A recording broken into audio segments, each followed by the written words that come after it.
Hi everyone, welcome to നോട്ട്ബഡി.in. So ഇന്ന് നമ്മൾ ഡിസ്കസ് ചെയ്യാൻ പോകുന്നത് +2 ഇംഗ്ലീഷിലെ കംപ്ലീറ്റ് ചാപ്റ്റേഴ്സിൻ്റെയും സമ്മറിയാണ്. അതുപോലെ എല്ലാ പോവും ഡിസ്കസ് ചെയ്യും, അതിലെ ഇമ്പോർട്ടൻ്റ് ആയിട്ടുള്ള തീമും അതുപോലെ പോയറ്റിക് ഡിവൈസസും എല്ലാം നമ്മൾ ഡിസ്കസ് ചെയ്യും. സോ നമ്മൾ പെട്ടെന്ന് തന്നെ ചാപ്റ്ററിലേക്ക് കിടക്കാം. ഈ ഒരൊറ്റ വീഡിയോയിൽ തന്നെ നമ്മളെ എല്ലാ ചാപ്റ്റേഴ്സും ഉൾക്കൊള്ളിക്കുന്നത് കൊണ്ട് തന്നെ എക്സാമിന് നിങ്ങൾക്ക് വളരെ ഹെൽപ്ഫുൾ ആയിരിക്കും. ഓക്കെ, ഈ എല്ലാ ചാപ്റ്റേഴ്സിൻ്റെയും ക്വസ്റ്റ്യൻ ആൻസർ, ആക്ടിവിറ്റീസ്, ഡിസ്കോഴ്സസ് കാര്യങ്ങൾ എല്ലാം നോട്ട്ബഡി.in എന്ന് പറഞ്ഞിട്ടുള്ള വെബ്സൈറ്റിൽ അവൈലബിൾ ആണ്. അത് നിങ്ങൾക്ക് ചെക്ക് ചെയ്യാം. ഓക്കെ, നമുക്ക് ഫസ്റ്റ് ചാപ്റ്ററിലേക്ക് പോയാലോ. 3 L's ഓഫ് എംപവർമെന്റ്, അതാണ് നമ്മളെ ഫസ്റ്റ് ചാപ്റ്റർ വരുന്നത്. ഈ ഒരു ചാപ്റ്റർ എന്ന് പറയുന്ന ഒരു സ്പീച്ചാണ് ക്രിസ്റ്റ്യൻ ലഗാർഡയുടെ. അതായത് വുമൺ എംപവർമെന്റിനെ പറ്റിയിട്ടാണ് ഈ ഒരു സ്പീച്ച്. ഓക്കെ, അപ്പോൾ ഈ ഒരു ചാപ്റ്ററിൽ അവർ പറയുന്നത് എന്താന്ന് വെച്ചാൽ, നമ്മളെ മോഡേൺ വേൾഡിൽ സ്ത്രീകൾ ഒരുപാട് ഇനീക്വാളിറ്റീസ് ഇപ്പോഴും അനുഭവപ്പെടുന്നുണ്ട് എന്നാണ്. അതായത് തുല്യ അവസരങ്ങൾ ഇല്ലാന്നും അതുപോലെ തന്നെ ഓപ്പർച്യൂണിറ്റീസ് കുറവാണെന്നുമാണ് അവർ പറയുന്നത്. ലോക ജനസംഖ്യയുടെ തന്നെ പകുതിയോളം വരുന്നത് സ്ത്രീകളാണെങ്കിൽ പോലും സാമ്പത്തിക വളർച്ചയ്ക്ക്, എക്കോണമിയിൽ അവർ നൽകുന്ന സംഭാവന എന്താണ്, വളരെ കുറവാണ്. കാരണം എന്താണ്, അവർക്ക് പല സമയത്തും വളരാനുള്ള അവസരങ്ങൾ എന്ത് ചെയ്യുന്നുണ്ട്, ഡിനൈ ചെയ്യുന്നുണ്ട്, നിഷേധിക്കപ്പെടുന്നുണ്ട് എന്നാണ് പറയുന്നത്. ഇത് പരിഹരിക്കുന്നതിനായിട്ട് ഇവർ കൊണ്ടുവന്നതാണ് എന്ത്, 3 L's. ഓക്കെ, ഏതൊക്കെയാണ് ആ 3 L's എന്ന് പറയുന്നത്? Learning, labour and leadership. Learning എന്ന് പറയുന്നത്, അല്ലെങ്കിൽ എഡ്യൂക്കേഷൻ, പഠിക്കുക എന്നുള്ളത്, ഇതാണ് ഒരു ഫൗണ്ടേഷൻ ഓഫ് എംപവർമെന്റ് എന്ന് പറയുന്നത്. ശാക്തീകരണത്തിന്റെ ഒരു ബേസ് ഫോം അല്ലെങ്കിൽ ഫൗണ്ടേഷൻ എന്ന് പറയുന്നത് ലേണിംഗ് ആണെന്നാണ് പറയുന്നത്. അത് എന്തിനു ഹെൽപ്പ് ചെയ്യും? സ്ത്രീകൾക്ക് കോൺഫിഡൻസ് കിട്ടാനും അതുപോലെ തന്നെ സോഷ്യൽ ബാരിയേഴ്സ്, സാമൂഹിക തടസ്സങ്ങൾ ബ്രേക്ക് ചെയ്ത് അതിന് പുറത്തു വരാനും അതുപോലെ തന്നെ ഇൻഡിപെൻഡൻസ് അച്ചീവ് ചെയ്യാനും ഈ ഒരു ലേണിംഗ് ഹെൽപ്പ് ചെയ്യുമെന്നാണ് പറയുന്നത്. അതുപോലെ തന്നെ അവർ ഹൈലൈറ്റ് ചെയ്യുന്നത്, ഒരു ഗേളിനെ എഡ്യൂക്കേറ്റ് ചെയ്യുന്നത് ആ ഒരു ഹോൾ സൊസൈറ്റിക്ക് തന്നെ ബെനിഫിറ്റ് ആണെന്നാണ് പറയുന്നത്. രണ്ടാമത്തെ L എന്ന് പറയുന്നത് എന്താണ്? ലേബർ ആണ്. സെക്കൻഡ് L എന്ന് പറയുന്നത് labour. Woman must get equal opportunities to work. അതായത് സ്ത്രീകൾക്ക് എന്ത് വേണം? ആണുങ്ങൾക്ക് കിട്ടുന്ന അതുപോലെ തന്നെ ഈക്വൽ ഓപ്പർച്യൂണിറ്റി കിട്ടണം. അതായത് വർക്ക് ചെയ്യാനുള്ള അവസരങ്ങൾ കിട്ടണം.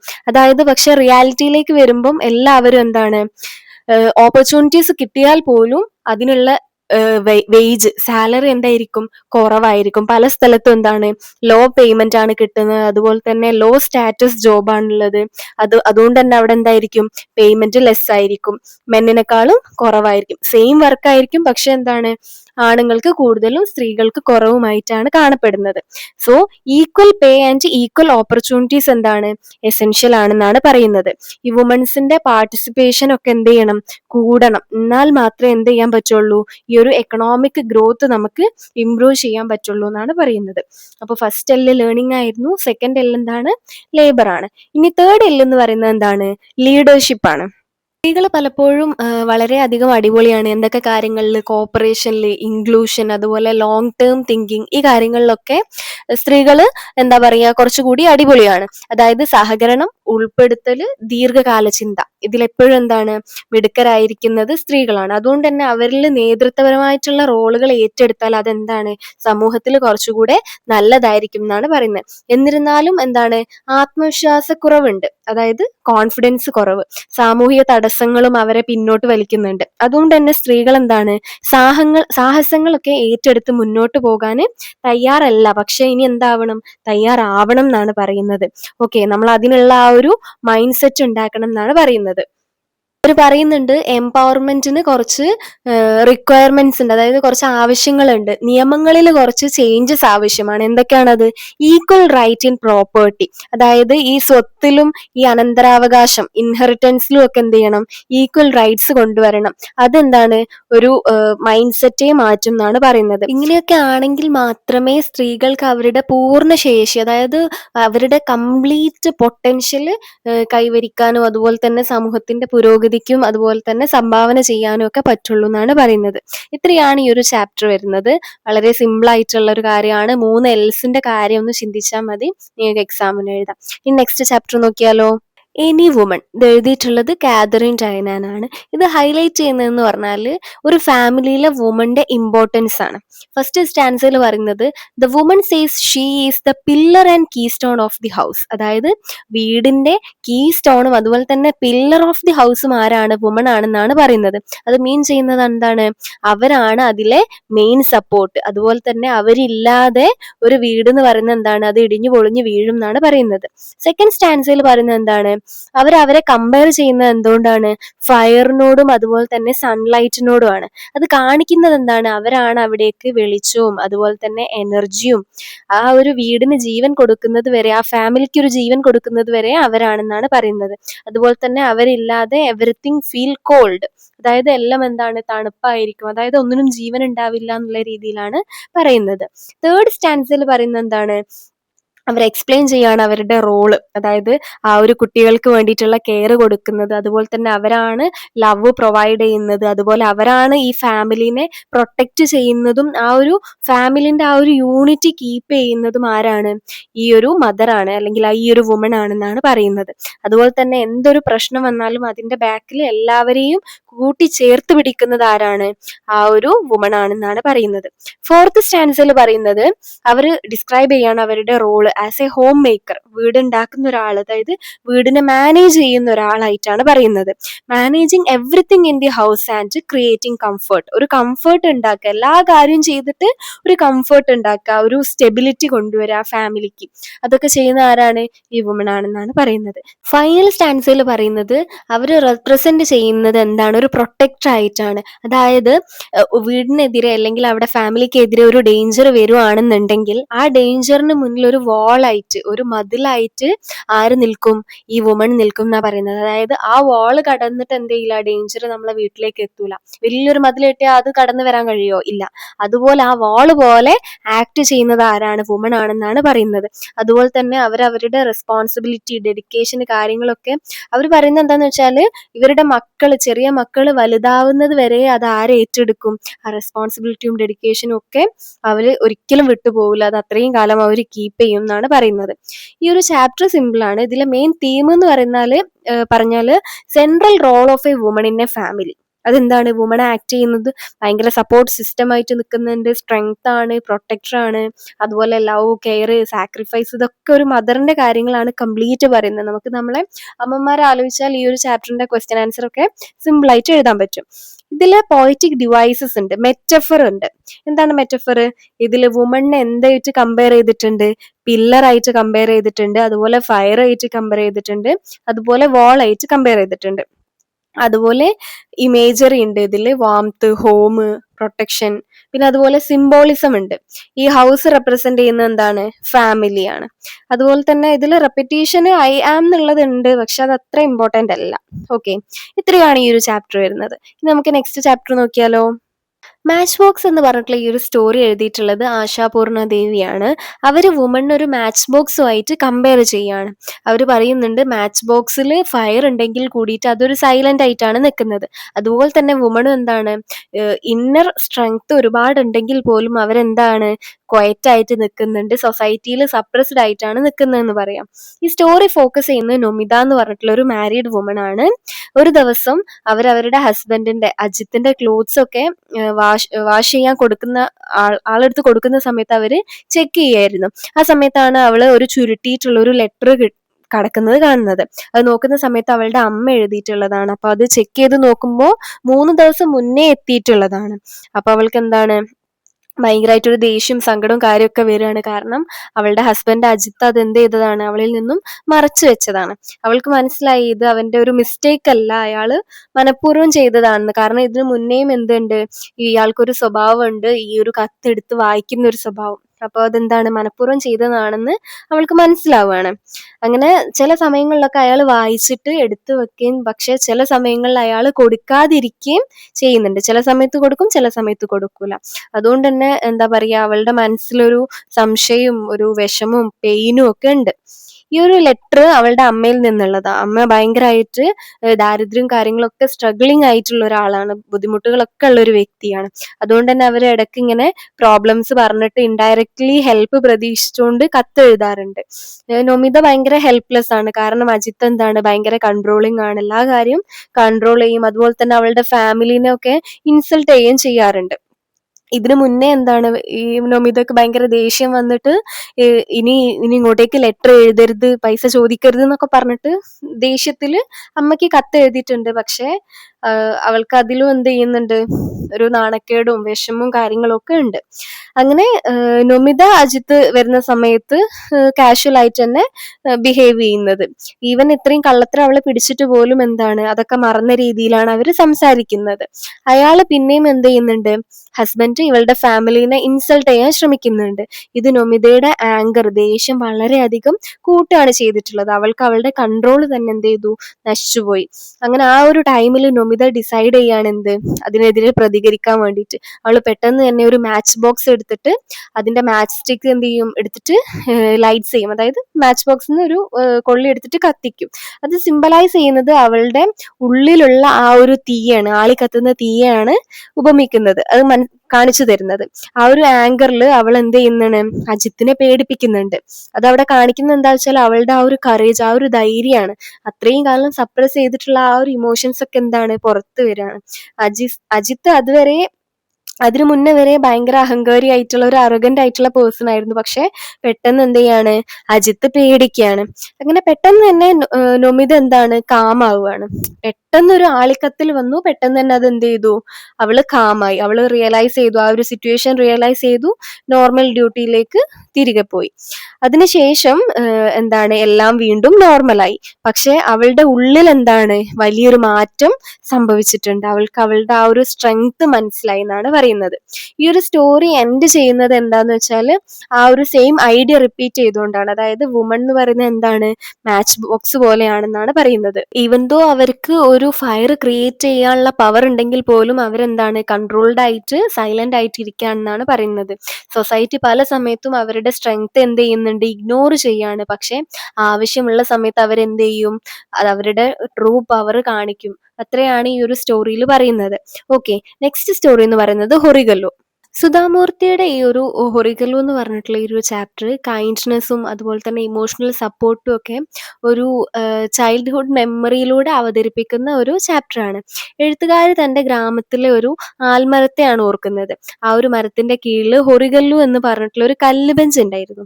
ഈ ദൂരെയായിട്ടുള്ള യാത്ര ചെയ്യുന്ന ആൾക്കാർക്കൊക്കെ വിശ്രമിക്കാനും വെള്ളം കുടിക്കാനും ക്ഷീണം മാറ്റാനൊക്കെ വേണ്ടിയിട്ടുള്ളതായിരുന്നു ആ ഒരു കല്ല് എന്ന് പറയുന്നത്. അതായത് ഈ ഹൊറിഗല്ലു അവരുടെ മുത്തച്ഛനുമായിട്ട് ഭയങ്കര ഒരു ആത്മബന്ധം ഉള്ളതാണ്. അദ്ദേഹം എന്താണ്, ഒരു വിരമിച്ചിട്ടുള്ള അധ്യാപകനാണ്, റിട്ടയർഡ് അധ്യാപകനാണ്. അവര് അവിടെ ഇരുന്നിട്ട് എന്താണ്, ക്ഷീണിച്ച് വന്നിട്ടുള്ള ഈ ഗ്രാമവാസികളോടൊക്കെ ഒരുപാട് എന്ത് ചെയ്യും, സംസാരിക്കും. ഇവര് എന്താ പറയാ, ഫിസിക്കലി ഭാരങ്ങളൊക്കെ ഇറക്കി വെക്കുന്ന സ്ഥലമാണ് ഈ ഒരു സ്ഥലം. ഈ ഒരു ഫിസിക്കൽ സാധനങ്ങളൊക്കെ ഇറക്കി വെക്കുന്നതോടൊപ്പം അവരുടെ എന്താണ്, വിഷമങ്ങളും മനസ്സിലുള്ള ദുഃഖങ്ങളും ഒക്കെ എന്ത് ചെയ്യും, അവിടെ ഇറക്കി വെക്കും. അതൊക്കെ അവിടെ പങ്കുവെക്കും അവരുമായിട്ട്. അപ്പൊ അവരുടെ പ്രശ്നങ്ങളും എന്തോ ചെയ്യും, ഭാരം കുറയും എന്നാണ് പറയുന്നത്. അവർക്ക് പരിഹരിക്കാനൊന്നും കഴിയില്ല. ഈ പ്രശ്നങ്ങളൊക്കെ പരിഹരിക്കാൻ കഴിയോ, ഇല്ല. പക്ഷെ എന്താണ്, അദ്ദേഹം അതൊക്കെ ഒരു സഹനത്തോടെ അതെല്ലാം കേട്ടുകൊടുക്കും. ഇതിങ്ങനെ കേൾക്കുന്ന സമയത്ത് അവർക്ക് എന്താണ്, ഒരു ആശ്വാസവും അതുപോലെ തന്നെ വീണ്ടും മുന്നോട്ട് പോകാനുള്ള ഒരു ശക്തിയൊക്കെ ലഭിക്കുന്നു എന്നാണ് പറയുന്നത്. ഓക്കെ, കുട്ടിയായിരിക്കുന്ന സമയത്ത് ഹൊറിഗല്ലു എത്ര പ്രധാനപ്പെട്ടതാണെന്ന് എഴുത്തുകാരിക്ക് മനസ്സിലായിട്ടുണ്ടായിരുന്നില്ല. ചെറിയ കുട്ടിയൊക്കെ അത്ര മനസ്സിലാവില്ലല്ലോ. മുത്തച്ഛൻ അവളോട് പറഞ്ഞിട്ടുണ്ടായിരുന്നു എന്ത്, ജീവിതത്തിൽ എല്ലാവരും ചില ഭാരങ്ങള് കൊണ്ട് നടക്കുകയാണ്, അതുകൊണ്ട് തന്നെ അത് നിർത്തി വിശ്രമിക്കാനും പങ്കുവെക്കാനും ഒക്കെ ശക്തി വീണ്ടെടുക്കാനും ഒരിടമോ ഒരാളോ ഒക്കെ എല്ലാവർക്കും ആവശ്യമുണ്ടെന്ന് പറഞ്ഞു കൊടുത്തിട്ടുണ്ട്. അതുകൊണ്ട് തന്നെ ഹൊറിഗല്ലു ഈ ഒരു മെന്റൽ സപ്പോർട്ട്, ഒരു പിന്തുണയൊക്കെ കൊടുക്കുന്നുണ്ട് എന്നാണ് പറയുന്നത്. പിന്നീട് കുറെ വലുതായതിനു ശേഷം മുംബൈയില് അവരുടെ ഒരു സഹപ്രവർത്തകയായിട്ടുള്ള രത്നയെ കാണുകയാണ്. ഒരു കഥാപാത്രമാണ് രത്ന. അവൾ ജീവിക്കുന്ന ഒരു ഹൊറിഗല്ലു ആയിട്ട് അവർക്ക് തോന്നുകയാണ്. കാരണം ഉച്ചഭക്ഷണത്തിന്റെ ആ ഒരു ലഞ്ച് ടൈമിൽ രത്ന മറ്റുള്ള ആളുകളുടെ പ്രശ്നങ്ങളൊക്കെ കേൾക്കുകയും അതിനെ ജഡ്ജ് ചെയ്യാതെ കേൾക്കുകയായിരുന്നു. അവരുടെ പ്രശ്നങ്ങളൊക്കെ എന്താണ്, പരിഹാരം കൊടുക്കാൻ പറ്റിയിട്ടില്ലെങ്കിലും വിഷമങ്ങളൊക്കെ പങ്കുവെക്കുന്നതുകൊണ്ട് അതിന്റെ ഭാരം അവർക്ക് എന്താണ് കുറയുന്നുള്ള ആ ഒരു വിശ്വാസം, അതാണത്. ഓക്കെ. കൂടാതെ അവരെന്ത് ചെയ്യും, അവരുടെ രഹസ്യങ്ങളൊക്കെ സൂക്ഷിച്ച് വെക്കുകയും ചെയ്യും, വേറൊരാളോട് പറയുകയും ചെയ്യൂല. ഓക്കെ ആണല്ലോ. ഈ ഒരു അനുഭവങ്ങളിലൂടെ ചെറിയ പ്രവർത്തികൾ, അതായത് കേൾക്കുന്നതും ഈ ഒരു ഇവരുടെ സീക്രട്സ് ഒക്കെ സൂക്ഷിക്കുന്നതും, ഇതും മറ്റുള്ളവരെ എത്രത്തോളം സഹായിക്കുമെന്ന് എഴുത്തുകാരി മനസ്സിലാക്കുകയാണ്. അതായത് അവര് പ്രത്യേകിച്ച് ഒന്നും ചെയ്യുന്നില്ല, അവരുടെ വിഷമങ്ങൾ കേൾക്കുക, അവരുടെ സീക്രട്സ് കീപ്പ് ചെയ്യുക, അത്രേ ചെയ്യുന്നുള്ളൂ. പക്ഷെ അതന്നെ എന്താണ്, വലിയൊരു കാര്യമാണ്. ഈ ഒരു പാഠം അവസാനിക്കുന്നത് മുത്തച്ഛനെയും അതുപോലെ തന്നെ രത്നയും പോലുള്ള ആളുകള് ശാന്തമായി മറ്റുള്ളവരെ ഇങ്ങനെ സപ്പോർട്ട് ചെയ്യുന്ന ഇങ്ങനത്തെ ആളുകൾ ലോകത്തിൽ കൂടുതൽ ഉണ്ടാവണം എന്നുള്ള ആ ഒരു ആശയം മുന്നോട്ട് വെച്ചിട്ടാണ് അവസാനിക്കുന്നത്. ഓക്കെ, ഇത്രയേ ഉള്ളൂ. ഇതൊരു സിമ്പിൾ ചാപ്റ്റർ ആണ്. ഈ ഒരു സ്റ്റോറി മനസ്സിലാക്കിയാൽ തന്നെ നമുക്ക് ക്വസ്റ്റ്യൻ ആൻസർ ഒക്കെ എഴുതാൻ പറ്റും. ഓക്കെ, നെക്സ്റ്റ് ചാപ്റ്റർ നോക്കിയാലോ. മെൻഡിങ് വാൾ എന്ന് പറഞ്ഞിട്ടുള്ള ഒരു ചെറിയൊരു പോമാണ്. ഈ പോയത്തില് സ്പീക്കർ പറയാണ് ഫസ്റ്റ് സ്റ്റാൻസയില്, നേച്ചറിലുള്ള എന്തോ ഒന്ന് നമ്മളെ ഈ ഒരു മതില് ഇഷ്ടപ്പെടുന്നില്ല എന്നുള്ളത്. അതായത് ഫ്രോസൺ ഗ്രൗണ്ടും അതുപോലെ തന്നെ ഹണ്ടേഴ്സ്, വേട്ടക്കാരും ഒക്കെ ഈ വാളില് ഗ്യാപ്സ് ഉണ്ടാക്കുന്നുണ്ട്. അതുകൊണ്ട് തന്നെ കല്ലുകളൊക്കെ അതിൽ നിന്ന് പറഞ്ഞിങ്ങ് പോരുന്നുണ്ട്, താഴേക്ക് വീഴുന്നുണ്ട് എന്ന് പറയാണ്. അതായത് നേച്ചറിൽ എന്തോ something in nature does not like walls. Okay. Second സ്റ്റാൻസയിൽ പറയുന്നത്, എല്ലാ സ്പ്രിങ്ങിലും എവറി സ്പ്രിങ് ഈ ഒരു സ്പീക്കറും അതുപോലെ തന്നെ ഇവരുടെ നൈബറും കണ്ടുമുട്ടും. എന്തിനു വേണ്ടിയിട്ടാണ്? ഈ വാള് റിപ്പയർ ചെയ്യാൻ വേണ്ടിയിട്ട്, അവർക്കിടയിലുള്ള ഈ ഒരു മതില് റിപ്പയർ ചെയ്ത് പുതുതായിട്ട് ഉണ്ടാക്കാൻ വേണ്ടിയിട്ട്. ഓക്കെ, അവരെന്ത് ചെയ്യും, അവർ ഈ ബൗണ്ടറിയിലൂടെ ഇങ്ങനെ നടന്ന് അതിനെ റീബിൽഡ് ചെയ്യും. രണ്ടുപേരും ഒരുമിച്ചിട്ടാണ് അത് റീബിൽഡ് ചെയ്യുന്നത്. ഇവര് ഈ ഒരു വാള് ഫിക്സ് ചെയ്യും. പക്ഷെ സ്റ്റോൺസ് ഒക്കെ ഓരോന്ന് അടർന്നു വീഴും. കുറച്ച് സ്റ്റോൺസ് ഒക്കെ അവിടെ ബാലൻസ് ചെയ്ത് വെക്കാൻ വളരെ ഡിഫിക്കൽട്ട് ആണ്. അപ്പൊ അവരിങ്ങനെ തമാശയിൽ പറയുന്നുണ്ട്, ഇത് വെക്കേണ്ട ആവശ്യം എന്താണ് എന്നുള്ളത്. അതായത് സ്പീക്കറിന് ഈ ഒരു വാൾ അവിടെ ക്രിയേറ്റ് ചെയ്യുന്നതിന് വലിയ താല്പര്യമില്ല. അവർ പറയുന്നത് ഇതൊരു ഗെയിം പോലെയാണ്, നമ്മൾ വെക്കുക അത് താനേ വീഴുക, നമ്മൾ വെക്കുക അത് താനേ വീഴുക. ഓക്കെ. ഫോർത്ത് സ്റ്റാൻസയിൽ സ്പീക്കർ പറയാണ്, ഈ വാള് ശരിക്കും അൺനെസസറി ആണ്, ആവശ്യമില്ലാത്തതാണ്. കാരണം ഇവിടുത്തെ ആപ്പിൾ ട്രീയും അതുപോലെ തന്നെ നൈബറിന്റെ പൈൻ ട്രീയും ഒന്നും അങ്ങോട്ടും ഇങ്ങോട്ടും എന്ത് ചെയ്യില്ല, ഹാം ചെയ്യൂല എന്ന് പറയാണ്. അതായത് മനുഷ്യരും മൃഗങ്ങളും ഒന്നും അങ്ങോട്ടും ഇങ്ങോട്ടും ചെയ്യാൻ അവിടെ ഇല്ല. അവിടെ ഉള്ളതാകെ ഈ ആപ്പിൾ മരവും അതുപോലെ തന്നെ പൈൻ മരവും ഒക്കെ ആണുള്ളത്. അത് അങ്ങോട്ടും ഇങ്ങോട്ടും എന്ത് ചെയ്യില്ല, ഹാം ചെയ്യില്ല എന്നാണ് പറയുന്നത്. സ്റ്റാൻസ 5 നൈബർ എന്ത് പറയാണ്, അയാളുടെ അച്ഛൻ പറഞ്ഞിട്ടുള്ള ഒരു കാര്യം, അതായത് good fences make good neighbours. അതായത് നല്ല മതിലുകള് നല്ല നൈബേഴ്സിനെ ഉണ്ടാക്കും. അയാൾ വേറൊന്നും പറയാതെ ഈ കാര്യം മാത്രമാണ് പറയുന്നത്. അതായത് അയാൾക്ക് മതിൽ അവിടെ വേണം എന്ന് തന്നെയാണ് അയാളുടെ അഭിപ്രായം. സ്റ്റാൻസ 6 സ്പീക്കർ ഡീപ്പായിട്ട് തിങ്ക് ചെയ്യാണ്, എന്തുകൊണ്ടായിരിക്കും ഈ വാളിന്റെ ഒരു ആവശ്യകത? ഇവര് നല്ല സുഹൃത്തുക്കളാണ്, അതുപോലെ തന്നെ അവർക്കിടയിലെ പ്രശ്നങ്ങളൊന്നുമില്ല, പിന്നെ എന്തിനാണ് ഈ ഒരു വാൾ എന്നുള്ള കാര്യം അയാൾ ഇങ്ങനെ ഡീപ്പായിട്ട് ചിന്തിക്കുകയാണ്. He feels people should understand and the purpose before building barriers. അയാൾ പറയാണ്, അയാൾ ചിന്തിക്കുകയാണ്, ആൾക്കാരൊക്കെ മനസ്സിലാക്കണം എന്തിനു വേണ്ടിയിട്ടാണ് ഇങ്ങനെയുള്ള ബാരിയേഴ്സ് സൃഷ്ടിക്കുന്നത്, തടസ്സങ്ങൾ അല്ലെങ്കിൽ ഇങ്ങനത്തെ മതിലുകളൊക്കെ സൃഷ്ടിക്കുന്നത് എന്തിനു വേണ്ടിയിട്ടാണെന്നുള്ളത് ആളുകളൊക്കെ മനസ്സിലാക്കണം, ആളുകളും ചിന്തിക്കണം എന്നുള്ളത് പറയാണ്. സ്റ്റാൻസ 7 വീണ്ടും നൈബർ പറയുന്നത്, നൈബർ ഒരു ഓൾഡ് ഫാഷൻഡ് ആണ്. അതായത് അയാളുടെ മൈൻഡ് സെറ്റ് മാറ്റാൻ അയാൾ എന്ത് ചെയ്യുന്നില്ല, തയ്യാറാവുന്നില്ല. അയാൾ വീണ്ടും പറയുന്നത് അയാളുടെ അച്ഛൻ പറഞ്ഞിട്ടുള്ള ആ ഒരു കാര്യം, അതായത് good fences make good neighbours. നല്ല ഫെൻസസ് നല്ല നൈബേഴ്സിനെ ഉണ്ടാക്കും. പക്ഷെ നമ്മളെ സ്പീക്കർ നേരെ തിരിച്ചാണ്. അപ്പൊ ഇതിൽ മെയിൻ തീം എന്ന് പറയുന്നത് questioning unnecessary wall and boundaries. Okay. പിന്നെ അതുപോലെ തന്നെ conflict between tradition and new thinking. ഒരാൾ പഴയ ചിന്താഗതിയാണ്, good fences make good relation അല്ല ഗുഡ് നൈബേഴ്സ്. പിന്നെ ഒരാൾ ന്യൂ തിങ്കിങ്, അതായത് പുതിയ ചിന്താഗതിയാണ്, എന്തിനു വേണ്ടിയിട്ടാണ് ഈ ഒരു ഫെൻസ് എന്നുള്ള ആ ഒരു ചിന്ത. പിന്നെ അതുപോലെ തന്നെ importance of understanding before following customs. ഇതൊരു കസ്റ്റം ഫോളോ ചെയ്യുന്ന പോലെയാണ് ഇയാള് നൈബർ ഫോളോ ചെയ്യുന്ന ഗുഡ് ഫെൻസസ് വേണം എന്നുള്ളത്. അതായത് നല്ല ഫെൻസസ് ആണ്, നല്ല നൈബേഴ്സിനെ ഉണ്ടാക്കുക എന്നുള്ള അയാളുടെ ഒരു കസ്റ്റം പോലെ അയാൾ ഫോളോ ചെയ്യാണ്. അപ്പൊ ഇവിടെ പറയുന്നത് എന്താന്ന് വെച്ചാൽ ഇത് മനസ്സിലാക്കിയിട്ട് വേണം ഫോളോ ചെയ്യാന്.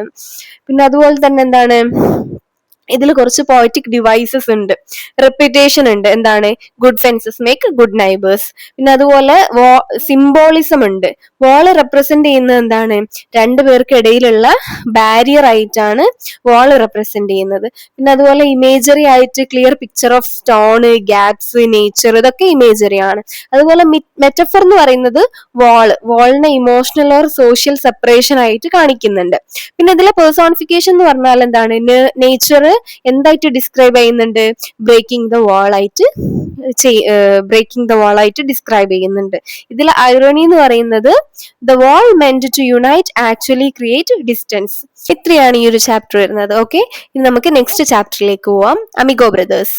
ഈ ഒരു ചാപ്റ്ററിലെ മെയിൻ ക്യാരക്ടേഴ്സ് എന്ന് പറയുന്നത് ആന്റോണിയോ ക്രൂസും ഫെലിക്സും ആണ്. ഇവർ രണ്ടുപേരും 17 ഇയർ ഓൾഡ് ആയിട്ടുള്ള ബെസ്റ്റ് ഫ്രണ്ട്സ് ആണ്. അവർ തമ്മിൽ എന്താണ്, ഒരു ബ്രദർലി കണക്ഷൻ ആണ്. അവർക്ക് തമ്മിൽ അത്രയും ക്ലോസ് ആയതുകൊണ്ട് തന്നെ ബ്രദേഴ്സിനെ പോലെയാണ് അവര്. അവർക്ക് രണ്ടുപേർക്കും ഭയങ്കരമായിട്ടുള്ള പാഷനേറ്റ് ആയിട്ടുള്ള കാര്യമാണ് ബോക്സിംഗ് എന്ന് പറഞ്ഞാല്. ഓക്കെ, ഈ ബോക്സിംഗിൽ നിരവധി മത്സരങ്ങളിൽ വിജയിച്ച ശേഷം അവര് ഡിവിഷൻ ഫൈനലിൽ തമ്മിൽ എന്താണ് പോരാടേണ്ടതായിട്ട് വരുവാണ്, ഫൈറ്റ് ചെയ്യേണ്ട, അതായത് അവർ തമ്മിൽ എന്താണ് ഒരു ഫൈറ്റ് വരികയാണ്. ഓക്കെ, വിജയിക്കുന്നവരായിരിക്കും എന്ത് പ്രശസ്തമായിട്ടുള്ള ഗോൾഡൻ ഗ്ലൗസ് ചാമ്പ്യൻഷിപ്പ് ബോയ്സിൽ ക്ലബിനെ പ്രതിനിധീകരിക്കുക, അതായത് അതിനെ റെപ്രസെന്റ് ചെയ്യാം. അതായത് ഇതിൽ ആരാണോ വിൻ ചെയ്യുന്നത്, ഇതിൽ വിൻ ചെയ്യാന്നുള്ളതാണ് ഇവരുടെ മെയിൻ അജണ്ട എന്ന് പറയുന്നത്. ഓക്കെ, അപ്പോ ഇവര് തമ്മിൽ ഫൈറ്റ് ചെയ്യാന്ന് പറയുമ്പോൾ അത്രയും ക്ലോസ് ഫ്രണ്ട്സ് ആണ്. അപ്പൊ അവർക്ക് വളരെയധികം ഒരു വിഷമവും ഉണ്ട്, പക്ഷെ രണ്ടുപേർക്കും വിൻ ചെയ്യാനുള്ള ആ ഒരു മൈൻഡ് സെറ്റും ഉണ്ട്. ഓക്കെ ആണോ? ഈ ഫൈറ്റ് അടുത്ത് വരുന്നതോടെ ഇവർക്കിടയിൽ ഒരു സൈക്കോളജിക്കൽ വാള് വളർന്നു വരികയാണ്. ഓക്കെ, അതായത് അവർക്കിടയിൽ മനസ്സിലൊരു മറ വരുന്ന പോലെ. അവർ അത്രയും ഫ്രണ്ട്സ് ആണ്, പക്ഷെ ഇനി ഫൈറ്റ് ചെയ്യാനുള്ളത് അവർ തമ്മിലാണ്. ഇതിൽ ആരെങ്കിലും ഒരാളെ എന്ത് ചെയ്യുള്ളൂ, ജയിക്കുള്ളൂ. അപ്പൊ അവർക്കിടയിൽ ഒരു വാള് ക്രിയേറ്റ് ആവുകയാണ്. അങ്ങനെ അവർ റിയലൈസ് ചെയ്യാണ് അവരുടെ ഫ്രണ്ട്ഷിപ്പ് ഈ ഒരു ആരാണ് ജയിക്കാന്നുള്ളതിൽ ഇന്റർഫിയർ ചെയ്യുമെന്ന് അവർ റിയലൈസ് ചെയ്യാണ്, അത് എന്തായാലും ഇന്റർഫിയർ ചെയ്യുമെന്ന്. അതുകൊണ്ട് തന്നെ അവർ ഡിസൈഡ് ചെയ്യാണ് എന്ത്, ഒരുമിച്ചിട്ടുള്ള ഈ ഒരു ട്രെയിനിങ് നിർത്താം എന്നുള്ളത്. അതുപോലെ തന്നെ ഈ ഫൈറ്റ് എന്നാണോ അതുവരെ ഇവർ തമ്മിൽ കാണുന്നത് എന്ത് ചെയ്യുക, സ്റ്റോപ്പ് ചെയ്യാന്ന്. അതായത് ഈ ഫൈറ്റിൽ ഈ ഫ്രണ്ട്ഷിപ്പ് ബാധിക്കരുത് എന്നുള്ളത് ഇവർക്ക് രണ്ടുപേർക്കുള്ള ആഗ്രഹമാണ്. അങ്ങനെ അവർ രണ്ടുപേരും അഗ്രി ചെയ്യാണ് എന്ത്, ഫെയർ ആയിട്ട് തന്നെ കളിക്കാം, നല്ല രീതിയിൽ തന്നെ കളിക്കാം, വരെ ഫ്രണ്ട്ഷിപ്പ് ഒന്നും ഈ ഒരു ഗെയിമിനെ ബാധിക്കാത്ത രീതിയിൽ തന്നെ കൊണ്ടുപോകാമെന്ന് അവർ തീരുമാനിക്കുകയാണ്. അപ്പം ഈ ഒരു റിംഗിൽ ഇവർ ഫൈറ്റ് ചെയ്യുന്ന സമയത്ത് ഇവരെന്തായിരിക്കും, സ്ട്രേഞ്ചേഴ്സിനെ പോലെ ആയിരിക്കും. അങ്ങനെ അത് അവർ പ്രോമിസ് ചെയ്തിട്ടുണ്ട്. ഓക്കെ, അങ്ങനെ ഇവരെന്താണ് ഈ ഒരു ബാറ്റിലിന് വേണ്ടിയിട്ട് എന്താണ് പ്രിപ്പയർ ചെയ്യാണ്. അങ്ങനെ ഫെലിക്സ് ബ്രോങ്സിലുള്ള അമ്മാവന്റെ വീട്ടിലേക്ക് പോവാണ്. അവൻ അവിടെ ദ ചാമ്പ്യൻ എന്ന് പറഞ്ഞിട്ടുള്ള ബോക്സിംഗ് ഫിലിം കാണുകയാണ്. എന്നിട്ട് താനാണ് വിജയിക്കുന്നത് എന്ന് മനസ്സിൽ ഇങ്ങനെ ഇമാജിൻ ചെയ്യും. അതുപോലെ തന്നെ ആന്റോണിയെ എന്താണ് തോൽപ്പിക്കേണ്ട എതിരാളിയായിട്ട് കാണുകയൊക്കെ ചെയ്യുന്നുണ്ട്. ആന്റോണി എന്താ ചെയ്യുന്നതെന്ന് വെച്ചാൽ അവന്റെ വീടിന്റെ റൂഫ് ടോപ്പിൽ പോയിട്ടാണ് സമയം ചെലവഴിക്കുന്നത്. അവന്റെ ഫെലിക്സിനോടുള്ള ആ ഒരു സ്നേഹവും അതുപോലെ തന്നെ ബോക്സർ എന്ന നിലയിലുള്ള അവന്റെ ഡ്യൂട്ടീസും വേർതിരിക്കാൻ അവൻ എന്ത് ചെയ്യുന്നുണ്ട്, ട്രൈ ചെയ്യുന്നുണ്ട്. രണ്ടും കൂടി മിക്സ് ആവാതിരിക്കാൻ ട്രൈ ചെയ്യുന്നുണ്ട്. രണ്ടുപേരും പരസ്പരം വളരെയധികം പരിക്കേൽപ്പിക്കാതിരിക്കാൻ വേണ്ടിയിട്ട് പെട്ടെന്ന് തന്നെ ജയിക്കണം എന്നാണ് അവർ രണ്ടുപേരും പ്രാർത്ഥിക്കുന്നത്. ഓക്കെ, രണ്ടാൾക്കും ഇങ്ങനെ ഉപദ്രവിക്കാനൊന്നും താല്പര്യമില്ല. അങ്ങനെ അവരുടെ ആ ഒരു ഫൈറ്റിന്റെ ദിവസം എത്തുകയാണ്. വലിയ ജനക്കൂട്ടത്തിന്റെ മുന്നിൽ ടോംസ്കിൻ സ്ക്വയർ പാർക്കിലാണ് ഈ ഒരു ഫൈറ്റ് നടക്കുന്നത്. റൗണ്ട് 1ഉം 2ഉം രണ്ടുപേരും പിന്നോട്ടില്ല. ഭയങ്കരമായിട്ട് ആന്റോണി തന്റെ ഉയരവും നീളം കൂടി ശരീരവും ഒക്കെ ഉപയോഗിച്ച് കൃത്യമായിട്ടുള്ള അടികൾ കൊടുക്കുന്നുണ്ട്. ഫെലിക്സും അതുപോലെ തന്നെ തന്റെ ശക്തിയും വേഗവും ഒക്കെ ഉപയോഗിച്ച് ശക്തമായിട്ടുള്ള അടികൾ ഇങ്ങോട്ടും കൊടുക്കുന്നുണ്ട്. ഇത് വളരെ ശക്തമായിട്ടുള്ള ഒരു ഫൈറ്റ് ആയിരുന്നു. റൗണ്ട് 3, അതായത് അവസാന റൗണ്ടിൽ രണ്ടുപേരും ക്ഷീണിതരും രക്തസ്രാവം ഉള്ളവരും ഒക്കെ ആയിട്ടാണ് ശക്തമായിട്ട് പോരാടുന്നത്. അവരുടെ ശക്തമായ ആക്രമണം കാണിച്ച് എന്താണ് പ്രേക്ഷകരൊക്കെ ഭയങ്കരമായിട്ട് അത്ഭുതപ്പെടുകയാണ്. അങ്ങനെ അവസാന ബെല്ല് മുഴങ്ങിയിട്ടും അവരെന്താണ് അത്രയും ആവേശത്തോടെ ഇങ്ങനെ ഫൈറ്റ് ചെയ്തുകൊണ്ടിരിക്കുകയാണ്. അത് കേൾക്കാതെ തുടരുക, അതായത് ബെല്ലടിച്ചിട്ട് അവർ സ്റ്റോപ്പ് ചെയ്യുന്നില്ല. അങ്ങനെ റെഫറി ഇടപെട്ടിട്ടാണ് അവരെന്ത് ചെയ്യുന്നത്, വേർതിരിക്കുന്നത്. അങ്ങനെ ഇതിന്റെ ലാസ്റ്റ് എന്ന് പറയുന്നത് അവരുടെ ഒരു ഫ്രണ്ട്ഷിപ്പിന്റെ വിജയമാണ് കേട്ടോ. അതായത് വിജയിയെ പ്രഖ്യാപിക്കുന്നതിന് മുൻപ് ആന്റോണിയും ഫെലിക്സും എന്ത് ചെയ്തിട്ടുണ്ട്, പരസ്പരം നോക്കി ഉടൻ ചേർന്ന് ആലിംഗനം ചെയ്യുക, അതായത് ഹഗ് ചെയ്തിട്ട് അവരെന്ത് ചെയ്യാണ്, അവര് നടന്നു പോവുക. അവര് കേൾക്കുന്നില്ല ആരാണ് ജയിച്ചിട്ടുള്ളതെന്ന്. അതായത് ഈ ഒരു ഫൈറ്റിലെ വിന്നർ ആരാണെന്ന് അറിയുന്നതിന് മുന്നേ അവർ തമ്മിൽ എന്ത് ചെയ്യാണ്, ഹഗ് ചെയ്തിട്ട് അവര് പോവാണ്. അതായത് അവർ ഉദ്ദേശിക്കുന്നത് ഒരു ട്രോഫിയേക്കാൾ അവരുടെ സൗഹൃദമാണ് വിലപ്പെട്ടതെന്നാണ് അവര് മനസ്സിലാക്കുന്നതും ബാക്കിയുള്ളവരെ എന്ത് ചെയ്യുന്ന മനസ്സിലാക്കി തരുന്നതും അത് തന്നെയാണ്. അതായത് അവരൊരുമിച്ചിട്ടുള്ള ആ ഒരു ജീവിതത്തിൽ എപ്പോഴും അവർ തന്നെ ആയിരിക്കും ചാമ്പ്യൻ. അത്രയാണ് ഈ ഒരു ചാപ്റ്റർ നമുക്ക് പറഞ്ഞു തരുന്നത്. ഒരു സിമ്പിൾ ചാപ്റ്റർ ആണ് അല്ലെ. ഇനി നമുക്ക് നെക്സ്റ്റ് ചാപ്റ്റർ നോക്കാം. The hour of truth. ഇതൊരു വൺ ആക്ട് പ്ലേ ആണ്. ഈ പ്ലേ സ്റ്റാർട്ട് ചെയ്യുന്നത് ഫസ്റ്റ് സീനിൽ തന്നെ ബാൽവിൻ എന്ന് പറഞ്ഞ ക്യാരക്ടറിന്റെ വീട്ടിലാണ്. ഓക്കെ, അവിടെ അവര് ഭയങ്കരമായിട്ട് ടെൻസ്ഡ് ആയിട്ടുള്ള ഒരു ഉച്ചയാണ്. ഭയങ്കര ടെൻഷനിലാണ് ആളുകൾ ഇരിക്കുന്നത്, ഫാമിലി മെമ്പേഴ്സ്. റോബർട്ട് ബാൽവിന് വീട്ടിലേക്ക് മടങ്ങി വരാൻ വേണ്ടിയിട്ട് കുടുംബം എല്ലാവരും ഭയങ്കര ആകാംക്ഷയോടെ കാത്തിരിക്കുകയാണ്. അതായത് ഭയങ്കര ആങ്ഷ്യസ് ആണ് ആൾക്കാരെല്ലാവരും. അദ്ദേഹത്തിന്റെ തൊഴിലുടമയായിട്ടുള്ള എംപ്ലോയർ ആയിട്ടുള്ള മിസ്റ്റർ ഗ്രേഷം സാമ്പത്തിക തട്ടിപ്പിന് അറസ്റ്റ് ചെയ്യപ്പെട്ടിട്ടുണ്ട്. അപ്പൊ അതിന്റെ ഒരേ ഒരു പ്രധാന ദൃക്സാക്ഷിയാണ് ഈ ബാൽവിൻ എന്ന് പറയുന്നത്. അപ്പൊ കുടുംബാംഗങ്ങളൊക്കെ ഈ ഒരു സിറ്റുവേഷനെ കുറിച്ച് ചർച്ച ചെയ്യലും, അതുപോലെ തന്നെ ബാൽവിൻ ആണെങ്കിൽ വളരെ ഓണസ്റ്റ് ആയിട്ടുള്ള ഒരാളാണ്, സത്യസന്ധനായിട്ടുള്ള ആളാണ്. അതുകൊണ്ട് തന്നെ അദ്ദേഹം കോടതിയിൽ സത്യം മാത്രമേ പറയൂ എന്നുള്ളത് വളരെ വ്യക്തമാണ്. അങ്ങനെ സീൻ 2 ബാൽവിന് തിരിച്ച് വീട്ടിലെത്തിയിട്ടുണ്ട്. ആ സമയത്ത് ഗ്രീഷം പറഞ്ഞു അവരുടെ അടുത്ത് ഫോർഗെറ്റ്, അതായത് മറന്നുപോയി എന്നുള്ള ഒരു ഇമ്പോർട്ടന്റ് ഡീറ്റെയിൽസ്. അതായത് എന്ത് ചോദിച്ചാലും, ഇമ്പോർട്ടന്റ് ആയിട്ട് എന്ത് കാര്യങ്ങൾ ചോദിച്ചാലും ഈ തെളിവുകൾ ഒക്കെ ചോദിക്കുന്ന സമയത്ത് ഞാൻ മറന്നുപോയി എന്നൊന്ന് പറയാൻ, അതായത് മറന്നുപോയി, ഫോർഗെറ്റ് എന്നുള്ള ആ ഒരു ഒറ്റ കാര്യം പറഞ്ഞാല് അദ്ദേഹത്തിന് വലിയൊരു ബ്രൈബ്, അതായത് കൈക്കൂലി എന്നൊക്കെ പറയില്ലേ, അതായത് ഈ കള്ളത്തരത്തിന് കൂട്ടി നിൽക്കണം, അങ്ങനെ വലിയൊരു പൈസ ഓഫർ ചെയ്യാണ്. $100,000. ചെറിയ എമൗണ്ട് ഒന്നല്ല, വലിയൊരു എമൗണ്ട് തന്നെ കൊടുക്കാം. ഈ ഒരു കുറ്റകൃത്യം ചെയ്യുന്നത് ഇദ്ദേഹം കണ്ടിട്ടില്ല, അല്ലെങ്കിൽ എന്തെങ്കിലും ചോദിച്ചാൽ ഞാൻ മറന്നുപോയി, എനിക്ക് അറിയില്ല എന്നുള്ള ഒരു രീതിയിൽ ആൻസർ ചെയ്താൽ ഇത്രയും വലിയൊരു പൈസ കൊടുക്കാമെന്ന് ഗ്രീഷം പറഞ്ഞു എന്ന് ആര് പറയും? ബാൽവിന് വീട്ടിൽ വന്നിട്ട് പറയും. ബാൽവിൻ അത് അപ്പൊ തന്നെ റെഫ്യൂസ് ചെയ്യും, അപ്പൊ തന്നെ വേണ്ട, നിരസിക്കുകയാണ് ചെയ്യുന്നത്. അയാൾ പറയുന്നത് ഞാൻ സത്യസന്ധനായിട്ട് നിന്നോളാം, എനിക്ക് ഈ ഒരു പൈസ വേണ്ട എന്നാണ് അദ്ദേഹം പറയുന്നത്. അങ്ങനെ സീൻ 3 സർപ്രൈസിംഗ്ലി ബാൽവിന്റെ ഫാമിലി, അദ്ദേഹത്തിന്റെ വൈഫ് മാർത്ത, മകൻ ജോൺ, ഡോട്ടർ എവി, ഇവരെല്ലാവരും ട്രൈ ചെയ്യാണ് എന്തിനു വേണ്ടിയിട്ട്? ഈ ഒരു ഓഫർ ബാൽവിനെ കൊണ്ട് അക്സെപ്റ്റ് ചെയ്യിപ്പിക്കാൻ. എല്ലാവരും ആർഗ്യൂ ചെയ്യും, ഇത്രയും വലിയ പൈസ നിങ്ങൾ ഒഴിവാക്കുന്നത് എന്തിനാണ്? ഗ്രീഷം നിങ്ങളെ ഒരു ഓൾഡ് ഫ്രണ്ട് അല്ലേ, അവനെ രക്ഷിച്ചൂടെ? ഈ ഒരു മണി നമുക്ക് ഫ്യൂച്ചറിൽ ആവശ്യം വരും, ഫ്യൂച്ചർ സെക്യൂർ ആവും എന്നൊക്കെ പറഞ്ഞിട്ട് എല്ലാവരും ഇതൊരു തെറ്റായിട്ട് കണക്കാക്കുന്നേ ഇല്ല, എല്ലാവരും ഇതിനെ ജസ്റ്റിഫൈ ചെയ്യാണ്, നിങ്ങൾ ഈ പൈസ വാങ്ങിക്കണം എന്ന് പറഞ്ഞിട്ട്. അങ്ങനെയാണ് സീൻ 3. അങ്ങനെ സീൻ 4 ബാലുവിന് ഭയങ്കരമായിട്ട് അപ്സെറ്റ് ആവും, ഡിസപ്പോയിന്റഡ് ആവും. കാരണം അവന്റെ സ്വന്തം ഫാമിലി വരെ അവന്റെ ഓണസ്റ്റിനെ കോംപ്രമൈസ് ചെയ്യാനാണ് പറയുന്നത്. അവന്റെ സത്യസന്ധത എല്ലാം പൈസക്കും കംഫർട്ടിനും വേണ്ടിയിട്ട് പണയപ്പെടുത്താനാണ് പറയുന്നത്, ആ ബ്രൈബ് വാങ്ങിക്കാനാണ് അല്ലെ പറയുന്നത്. പക്ഷെ എങ്ങനെയെങ്കിൽ ഇരുന്നാലും അദ്ദേഹത്തിന്റെ തീരുമാനത്തിൽ ഉറച്ചു നിന്നു. അയാൾ ഒരിക്കലും കോർട്ടിൽ കളവ് പറയില്ല എന്ന് മനസ്സിൽ കറക്റ്റ് ആയിട്ട് വീണ്ടും വീണ്ടും ഉറപ്പിച്ച് പറയാണ് ചെയ്യാം. അങ്ങനെ സീൻ 5 അതായത് ക്ലൈമാക്സ് എൻഡിങ്ങില് മിസ്റ്റർ മാർഷൽ, ബാങ്ക് ഒഫീഷ്യൽ, അയാൾ വന്നിട്ട് പറയും, അനൗൺസ് ചെയ്യും ഗ്രീഷം അദ്ദേഹത്തിന്റെ കുറ്റകൃത്യം കൺഫസ് ചെയ്തു, അയാൾ സ്വയം ഏറ്റു പറഞ്ഞു. അതുപോലെ തന്നെ അയാൾ ബാൽവിന് ഒരു റെസ്പെക്റ്റബിൾ ജോബും ഓഫർ ചെയ്യാണ്. എന്തിനു വേണ്ടിയിട്ടാണ്? അദ്ദേഹത്തിന്റെ സത്യസന്ധതയ്ക്ക് വേണ്ടിയിട്ട്. ഈ ഒരു പ്ലേ അവസാനിക്കുന്ന എങ്ങനെയാന്ന് വെച്ചാല് അദ്ദേഹത്തിന്റെ ആ ഒരു സത്യസന്ധതയെ ആണ് ഹൈലൈറ്റ് ചെയ്യുന്നത്. അതായത് truth and integrity are ultimately rewarded.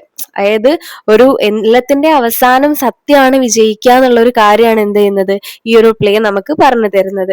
ഇതിലെ തീം എന്ന് പറയുന്നത് importance of honesty and integrity. അതുപോലെ തന്നെ conflict between truth and temptation. അതായത് ഇവിടെ സത്യത്തിന്റെ കൂടെ നിൽക്കുള്ളൂ എന്നായിരുന്നു എല്ലാവരും തീരുമാനിച്ചത്. പക്ഷെ ഫാമിലി അടക്കം ഒരുപാട് പൈസ വരുന്ന സമയത്ത് ടെംപ്ടേഷൻ, അതായത് അവർക്ക് അവര് വരെ പെർസ്യൂ ചെയ്യാൻ തുടങ്ങി. എന്തിനു വേണ്ടിയിട്ട്? ഈ മണി ഓഫർ അക്സെപ്റ്റ് ചെയ്യാൻ വേണ്ടിയിട്ട്. ആ ഒരു കാര്യം ഇവിടെ പറയുന്നുണ്ട്.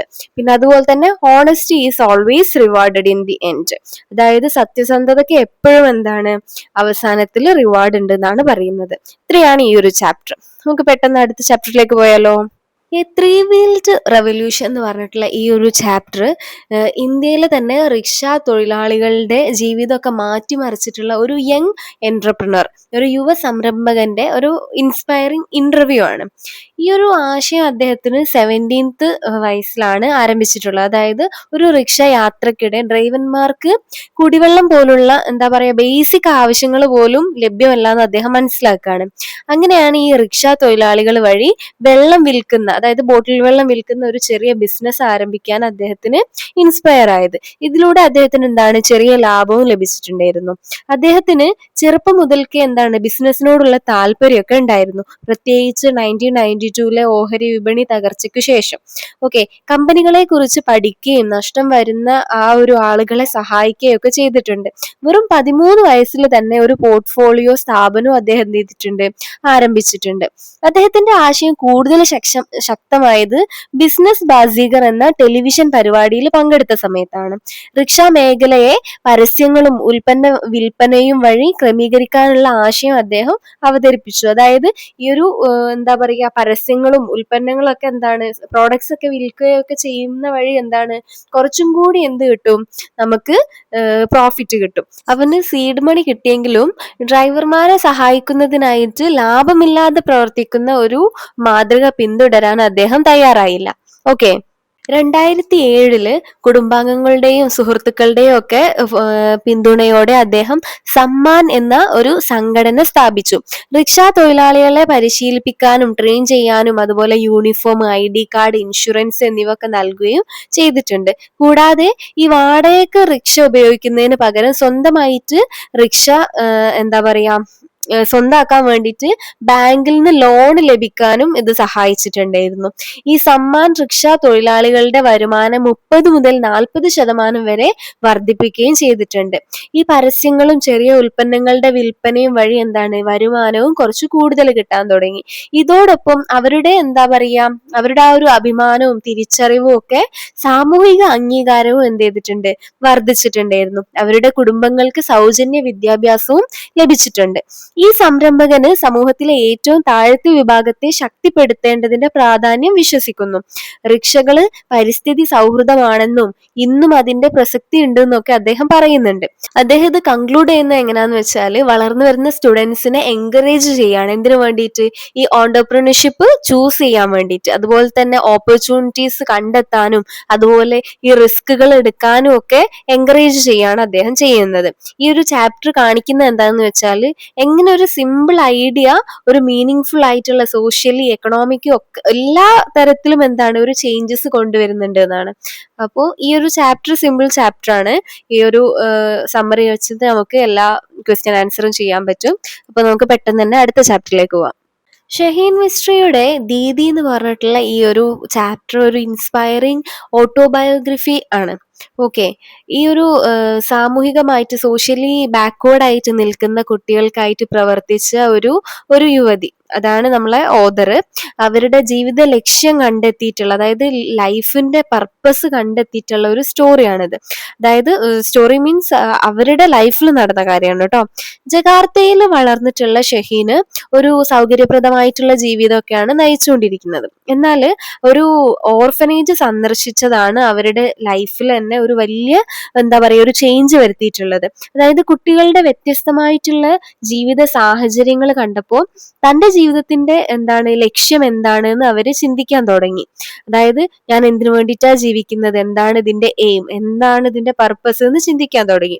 അങ്ങനെ പിന്നീട് മുംബൈ വിസിറ്റ് ചെയ്യുന്ന സമയത്ത് അവരൊരു ബ്ലൈൻഡ് ആയിട്ടുള്ള സ്കൂള്, ബ്ലൈൻഡിനുള്ള സ്കൂളിൽ അവരെന്ത് ചെയ്തു, അവര് സ്വമേധയാ സേവനം അനുഷ്ഠിച്ചു, അതായത് അവിടെ വർക്ക് ചെയ്തു. അങ്ങനെ സമൂഹത്തിലെ അസമത്വം, അതായത് പോവേർട്ടി, പിന്നെ ഭിക്ഷ ചോദിക്കുന്ന കുട്ടികള്, പിന്നെ ബേസിക് ആവശ്യങ്ങൾ ഇല്ലാത്ത സ്ഥലങ്ങള്, അങ്ങനെയുള്ള കാര്യങ്ങളൊക്കെ അവർ നോട്ടീസ് ചെയ്യാൻ തുടങ്ങി.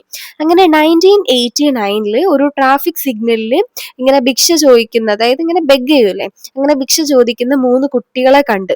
അതൊരു വലിയ എന്താ പറയാ ഒരു ലൈഫിൽ തന്നെ ഒരു ഭയങ്കര ടേണിംഗ് പോയിന്റ് ആയിട്ട് മാറുകയാണ്. ഈ ഒരു സംഭവം അവരെ വളരെയധികം എന്താ പറയാ ഭയങ്കരമായിട്ടുള്ള ഒരു തോട്ട് പ്രോസസ്സ് നടക്കുകയാണ്. അങ്ങനെ അവര് ഇന്ത്യയിൽ തന്നെ തുടരുകയും ഇത്തരം കുട്ടികൾക്ക് വേണ്ടിയിട്ട് പ്രവർത്തിക്കുകയും ചെയ്യാന്നുള്ള ഒരു തീരുമാനത്തിലേക്ക് എത്തുകയാണ്. അങ്ങനെ മാതാപിതാക്കളുടെ ഒക്കെ അവരുടെ ഒരു കൺസേണിൽ അവർക്ക് താല്പര്യമില്ല. പക്ഷെ അവൾ അവരെയൊക്കെ സമ്മതിപ്പിച്ച് എന്താണ് മുംബൈയിലെ സെന്റ് സേവിയേഴ്സ് കോളേജിൽ ചേരുവാണ്. ഈ ഒരു പാഠപുസ്തകങ്ങളിൽ മാത്രം പഠനം എന്താ പറയാ പരിമിതപ്പെടുത്താതെ അവരെന്ത് ചെയ്തു, നഗരത്തെ കൂടുതൽ മനസ്സിലാക്കാൻ ശ്രമിക്കുകയാണ് ചെയ്തത്. ഒരു സ്ലം ഏരിയയിൽ പോയിട്ട് അവര് പ്രവേശിച്ച സമയത്ത് അടിസ്ഥാന സൗകര്യങ്ങൾ പോലും ഇല്ലാത്ത എന്താണ് ഒരുപാട് ആളുകൾ താമസിക്കുന്നതായിട്ട് കണ്ടു. അതായത് ബേസിക് സൗകര്യങ്ങളൊന്നും, ഫെസിലിറ്റീസ് ഒന്നും അവിടെ ഇല്ല. അവിടെ അവൾ എന്ത് ചെയ്തു, തന്റെ പ്രായത്തിലുള്ള സന്ധ്യ എന്ന പേരുള്ള ഒരു പെൺകുട്ടിയെ കാണുകയാണ്. അവളുടെ ചെറിയ വീട്ടിൽ എന്താണ് കുട്ടികളെ അങ്ങനെ ഒഫീഷ്യലി ആയിട്ടല്ലാതെ പഠിപ്പിക്കാൻ തുടങ്ങി. ക്രമേണ എന്താണ് കൂടുതൽ കുട്ടികളെ അവരെ സമീപിക്കുകയും അവളെ വിളിച്ചിട്ടുള്ളത് ദീദി എന്നാണ്, അതായത് ചേച്ചി എന്ന് വിളിക്കാനും തുടങ്ങാണ്. ഈ ഒരു ചെറിയ ശ്രമം എന്താണ് വലിയ ഒരു പ്രതിബദ്ധതയിലേക്കാണ് വളരുന്നത്. വിദ്യാഭ്യാസം ജീവിതം എന്താണ് മാറ്റുമെന്നാണ് അവർ വിശ്വസിക്കുന്നത്. പഠിപ്പിക്കാൻ ഒരു സ്ഥിര സ്ഥലം കണ്ടെത്താൻ അവൾ കുറെ ശ്രമിച്ചിട്ടുണ്ടെങ്കിലും എന്താ പറയാ ഈ ഒരു സോഷ്യൽ പ്രൊജുഡൈസ് ഒക്കെ കാരണം എന്താണ് പല സ്ഥലങ്ങളിലും അവർക്ക് എന്താ പറയാ അവരവിടെ നിന്നൊക്കെ പുറത്താക്കുകയാണ് ചെയ്യുന്നത്. അവർക്കൊന്നും എന്താണ് ഒരു സ്പേസ് കൊടുക്കുന്നില്ല. അങ്ങനെ അവസാനം ഹോളി നെയിം ഹൈസ്കൂൾ എന്ന് പറഞ്ഞിട്ടുള്ള അവിടെ ഒരു ക്ലാസ് മുറി എന്താണ് അവൾക്ക് നൽകാന്ന് സമ്മതിക്കുകയാണ്. ഇത് ആദ്യത്തെ ആകാംക്ഷ സെന്റർ ആയിട്ട് മാറുകയാണ്. 1991 ആകാംക്ഷ എന്താണ് ഒഫീഷ്യലി എന്താണ് സ്ഥാപിതമായി. അങ്ങനെ അവർ സ്റ്റാർട്ട് ചെയ്യുന്ന സമയത്ത് ആകെ അവിടെ എത്രയാണ് 15 കുട്ടികളാണ്. ഇങ്ങനെ എന്താ പറയാ 15 കുട്ടികളോട് ആരംഭിച്ച ഈ ഒരു സംരംഭം എന്താണ് പിന്നീട് നിരവധി സെന്റേഴ്സും സ്കൂളുകളും ഉൾക്കൊള്ളുന്ന വലിയ സംഘടനയായിട്ട് വളരുകയാണ്. ആയിരക്കണക്കിന് കുട്ടികൾക്ക് എന്താണ് വിദ്യാഭ്യാസം നൽകുന്നതോടൊപ്പം എന്താണ് കോൺഫിഡൻസും വാല്യൂസും എല്ലാം എന്താണ് അതിന്റെ കൂടെ വളർത്തിയിട്ടുണ്ട്. ഈ ഒരു ചാപ്റ്റർ എന്താ പറയാ കൈൻഡ്നെസ്സും അതുപോലെ തന്നെ ഡെഡിക്കേഷനും ഒരു ലൈഫിന് ഒരു പർപ്പസും കാര്യങ്ങളും ഒക്കെ ഉണ്ടെങ്കിൽ സമൂഹത്തിൽ എന്താണ് വലിയ മാറ്റങ്ങൾ സൃഷ്ടിക്കുമെന്ന് കാണിക്കുന്നുണ്ട്. അതുപോലെ തന്നെ ഡെഡിക്കേഷനോടെ ആരംഭിക്കുന്ന ഒരു ചെറിയ ശ്രമം പോലും എന്താണ് ശക്തമായിട്ടുള്ള ഒരു പ്രസ്ഥാനമായിട്ട് വളരാനാകും എന്നൊക്കെ ഇത് വ്യക്തമാക്കുന്നുണ്ട്. അപ്പൊ ഈ ഒരു ചാപ്റ്റർ ഭയങ്കര പവർഫുൾ ചാപ്റ്റർ ആണ്, നന്നായിട്ട് മനസ്സിലാക്കുക. ഓക്കെ, ഇനി നമുക്ക് നെക്സ്റ്റ് ചാപ്റ്ററിലേക്ക് പോവാം. സ്റ്റാമർ എന്ന് പറഞ്ഞിട്ടുള്ള ഒരു കുഞ്ഞു പോമാണ് ഇനി നോക്കാൻ പോകുന്നത്.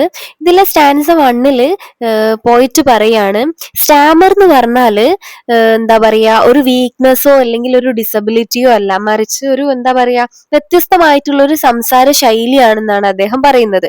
ഒരു വാക്കിനും അതിന്റെ അർത്ഥത്തിനും ഇടയിൽ ഉണ്ടാകുന്ന ഒരു ഗ്യാപ്പ് പോലെ, അതായത് ഒരു ഉദ്ദേശത്തിനും ഒരു പ്രവൃത്തിക്കും ഇടയിലുള്ള ഒരു സൈലൻസ് ആണ് ഈ ഒരു സ്റ്റാമർ എന്ന് പറഞ്ഞാല്.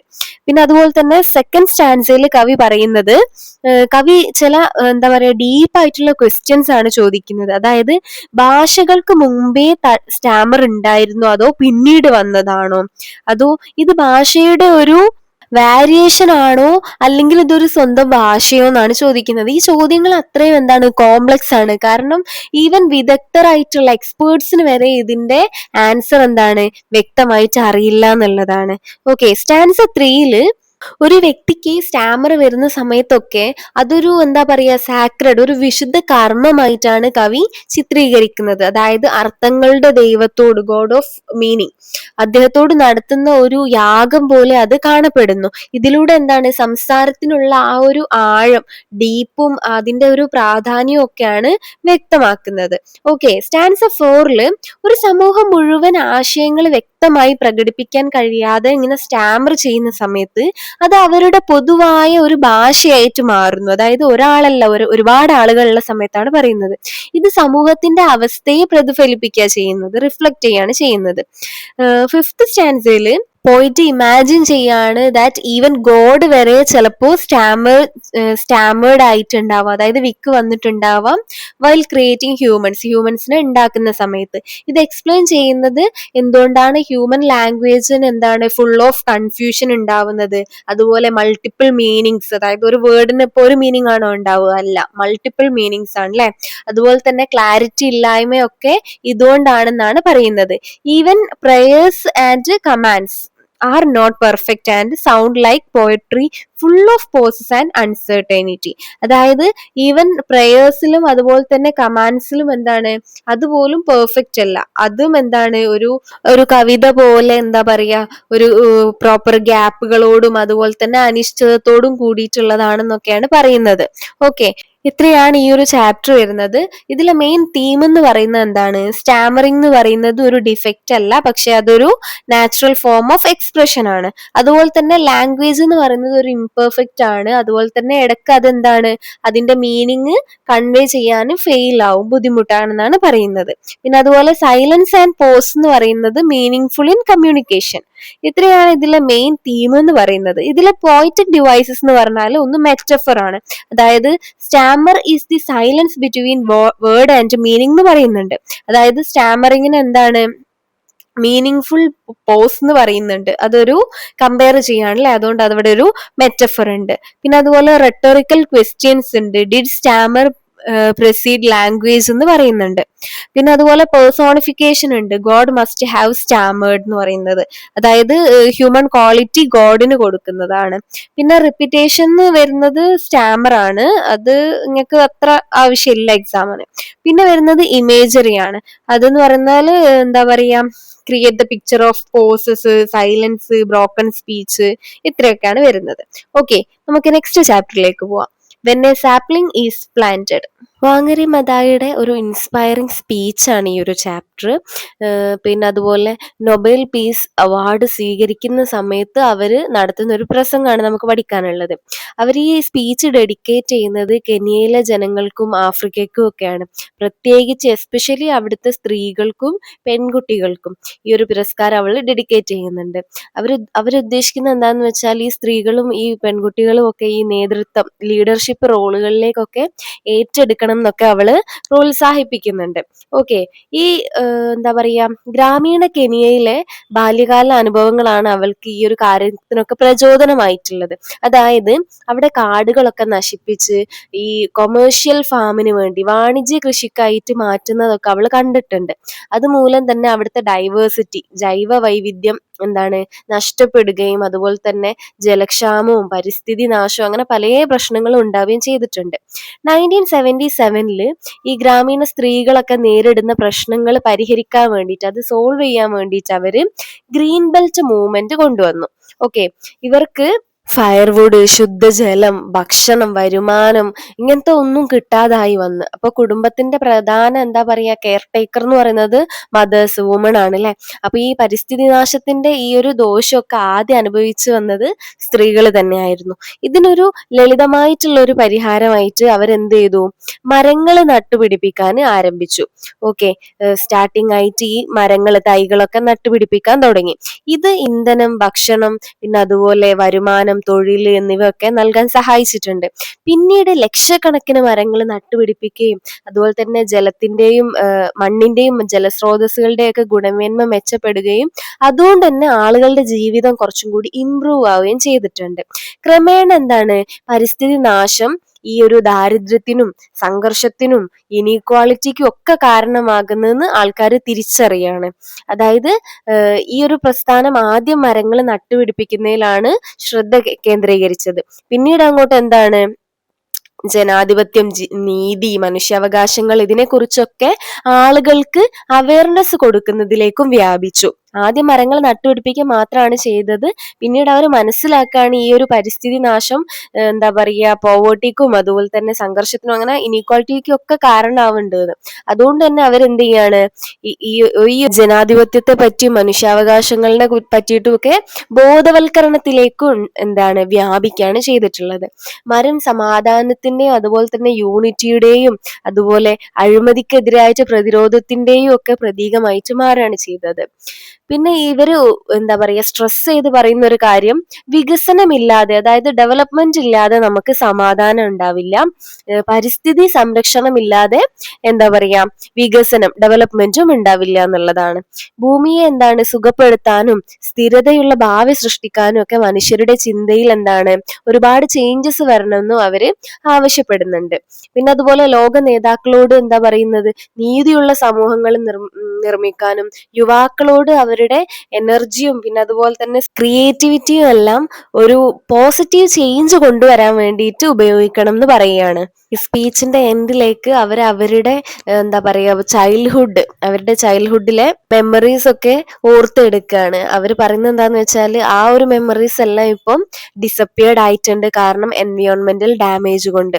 അവൾ ഈ ഒരു പ്രസംഗം അവസാനിപ്പിക്കുന്നത് എങ്ങനെയാന്ന് വെച്ചാൽ നമ്മളെല്ലാം നമ്മളുടെ ഉത്തരവാദിത്തം റെസ്പോൺസിബിലിറ്റീസ് ഓർമ്മപ്പെടുത്തിക്കൊണ്ടാണ്. അതായത് ഭാവി തലമുറകൾക്ക്, കമ്മിങ് ജനറേഷന്, ഫ്യൂച്ചർ ജനറേഷന് നല്ലൊരു ലോകം സൃഷ്ടിക്കാനും അതുപോലെ തന്നെ നമ്മുടെ ഉത്തരവാദിത്തം ഓർമ്മിപ്പിച്ചുകൊണ്ടും ഒക്കെയാണ് അവർ ഈ ഒരു സ്പീച്ച് ഇവിടെ എൻഡ് ചെയ്യുന്നത്. ഇത്രയാണ് ഈ ഒരു ചാപ്റ്റർ വരുന്നത്. നമുക്ക് പെട്ടെന്ന് തന്നെ അടുത്ത ചാപ്റ്റർ നോക്കാം. റൈസ് എന്ന് പറഞ്ഞിട്ടുള്ള ഒരു പോമാണ് നമുക്ക് പഠിക്കാനുള്ളത്. ഒരു സിമ്പിൾ പോമാണ്. ഓക്കെ, ഫസ്റ്റ് സ്റ്റാൻസയിൽ പോയിട്ട് 4 വർഷങ്ങൾക്ക് ശേഷം വീട്ടിലേക്ക് തിരിച്ചു വരികയാണ്. അദ്ദേഹം നോർത്ത് ഇന്ത്യയിൽ അയാളുടെ റിസർച്ച് കാര്യങ്ങളൊക്കെ ചെയ്തിട്ട് അവിടെ ആയിരുന്നു. അങ്ങനെ 4 ഇയേഴ്സ് കഴിഞ്ഞിട്ട് അയാൾ വീട്ടിലേക്ക് മടങ്ങി വരികയാണ്. അദ്ദേഹം അക്കാദമിക് സക്സസ് ഒക്കെ അച്ചീവ് ചെയ്തിട്ടുണ്ടെങ്കിലും അദ്ദേഹം ലോങ് ചെയ്യുന്നത്, അതായത് അദ്ദേഹം ആഗ്രഹിക്കുന്നത് ഒരു സിമ്പിൾ ലൈഫാണ്, സിമ്പിൾ ഹോം ഫുഡാണ്. അതായത് വീട്ടുഭക്ഷണം, അയാളുടെ വീട്ടിലെ ഭക്ഷണം, എസ്പെഷ്യലി എന്താണ്, റൈസ്, ചോറാണ്.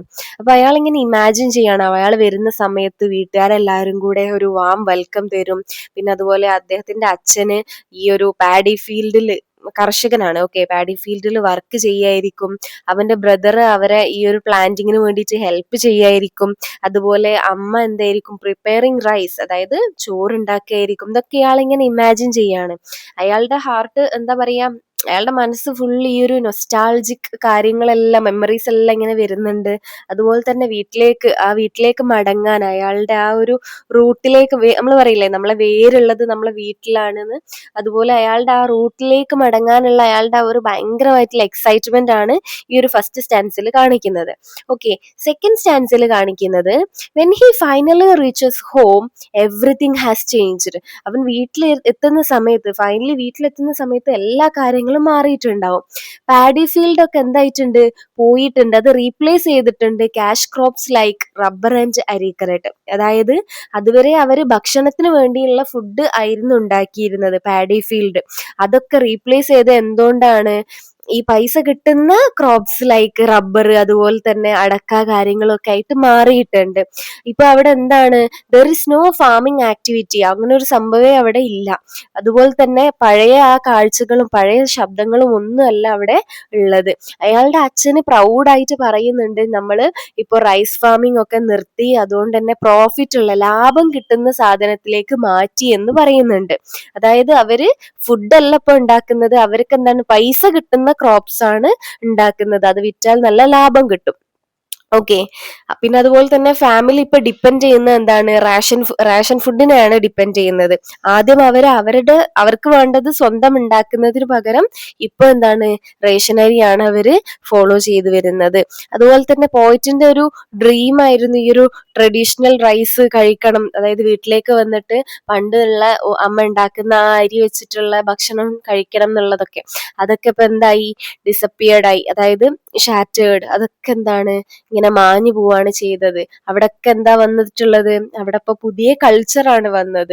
അതുപോലെ തന്നെ സെൽഫ് സഫിഷ്യൻസിയും, അതായത് അവിടെ ഹൈലൈറ്റ് ചെയ്യുന്നത് ആ ഒരു കൾച്ചറിന്റെ നഷ്ടമാണ്. അതായത് പണ്ട് മുതലേ വന്നിട്ടുള്ള ആ ഒരു കൾച്ചറിൽ നിന്നും മാറി അവരെന്താണ്, ഇപ്പൊ പൈസ കിട്ടുന്ന ക്രോപ്സ് ആണ് അവര് ഉണ്ടാക്കുന്നത്. അപ്പൊ ആ ഒരു റൈസിന്റെ ആ ഒരു മിസ്സിംഗ് ആണ് അവിടെ കാണിക്കുന്നത്. ഈ പോയത്തിലെ മെയിൻ തീം എന്ന് പറഞ്ഞാൽ എന്താണ്, loss of traditional agriculture and cultural values. അതുപോലെ തന്നെ shift from food crops to commercial crops. പിന്നെ അതുപോലെ nostalgia for the past and disappointment in the present.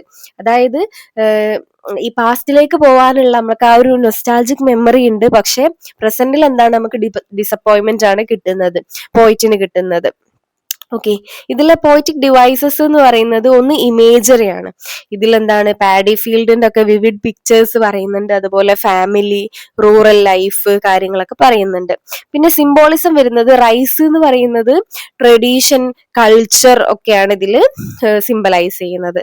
ഇത്രയേ ഉള്ളൂ ഈ ഒരു ചാപ്റ്റർ. നമുക്ക് പെട്ടെന്ന് തന്നെ അടുത്ത ചാപ്റ്ററിലേക്ക് പോവാം. ഇനിയുള്ളത് ഡേഞ്ചേഴ്സ് ഓഫ് ഡ്രഗ് അബ്യൂസ് എന്ന് പറഞ്ഞിട്ടുള്ള ഒരു ചാപ്റ്റർ ആണ്. ഇതൊരു എസ്സേ ആണ്. ഈ ഒരു എസ്സേയിലെ ഇതിലെ റൈറ്റർ എന്താ പറയാണ്, മരുന്നുകളുടെ തെറ്റായിട്ടുള്ള ഉപയോഗത്തിലെ അപകടങ്ങളെ കുറിച്ച് വിശദീകരിക്കുകയും അതിൽ ഭയങ്കരമായിട്ട് ഡിപ്പെൻഡ് ചെയ്യരുത് എന്നൊരു വാണിംഗ് തരികയൊക്കെ ചെയ്യുന്നുണ്ട്.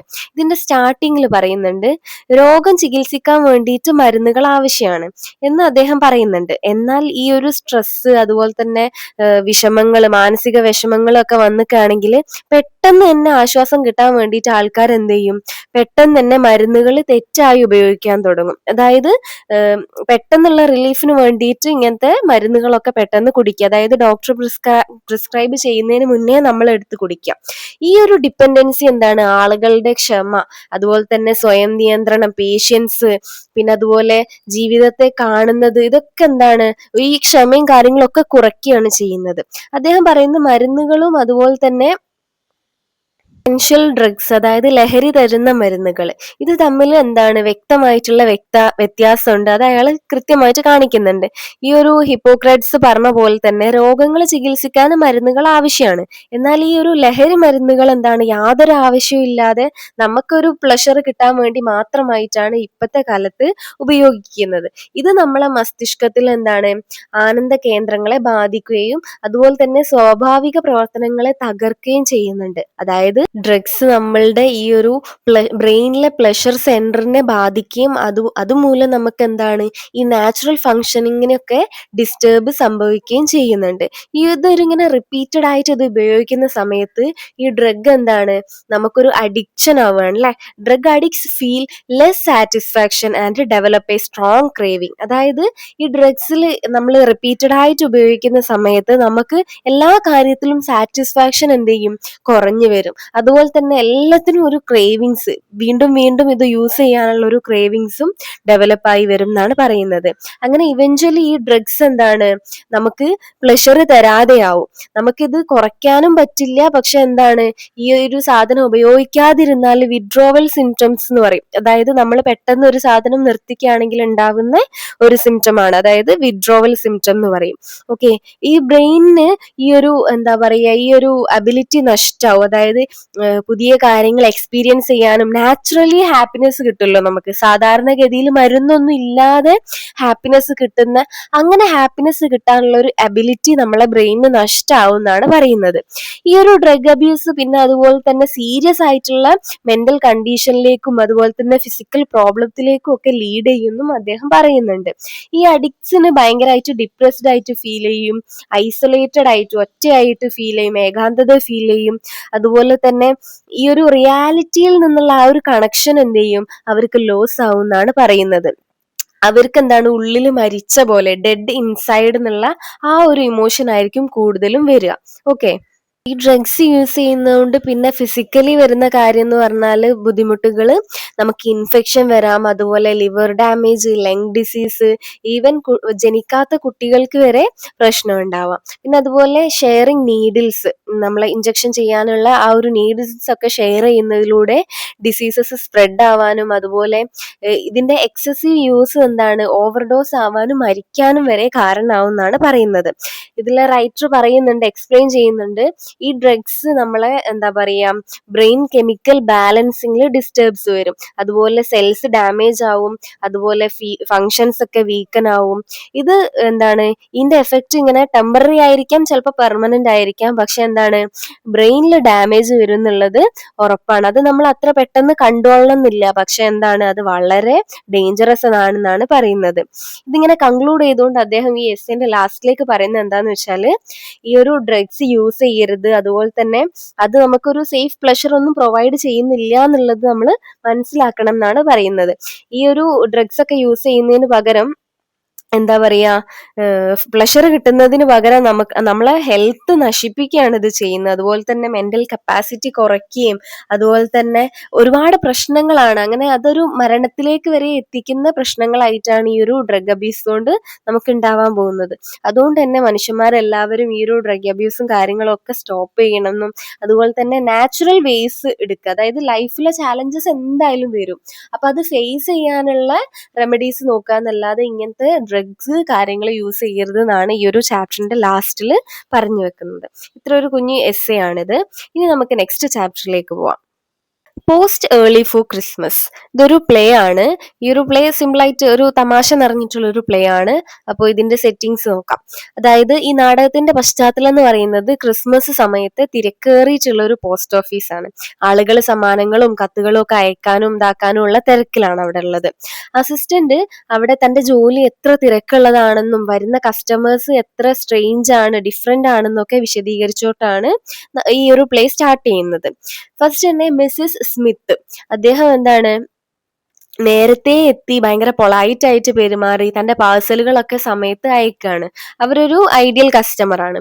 അതിന് കോൺട്രാസ്റ്റ് ആയിട്ട് അതേ സമയം മിസ്സിസ് ജോൺസ് എന്ന് പറഞ്ഞിട്ട് ഒരാൾ വന്നിട്ട് വൈകിട്ടാണ് വന്നത്, നിരവധി പാർസലുകളും ഉണ്ട്.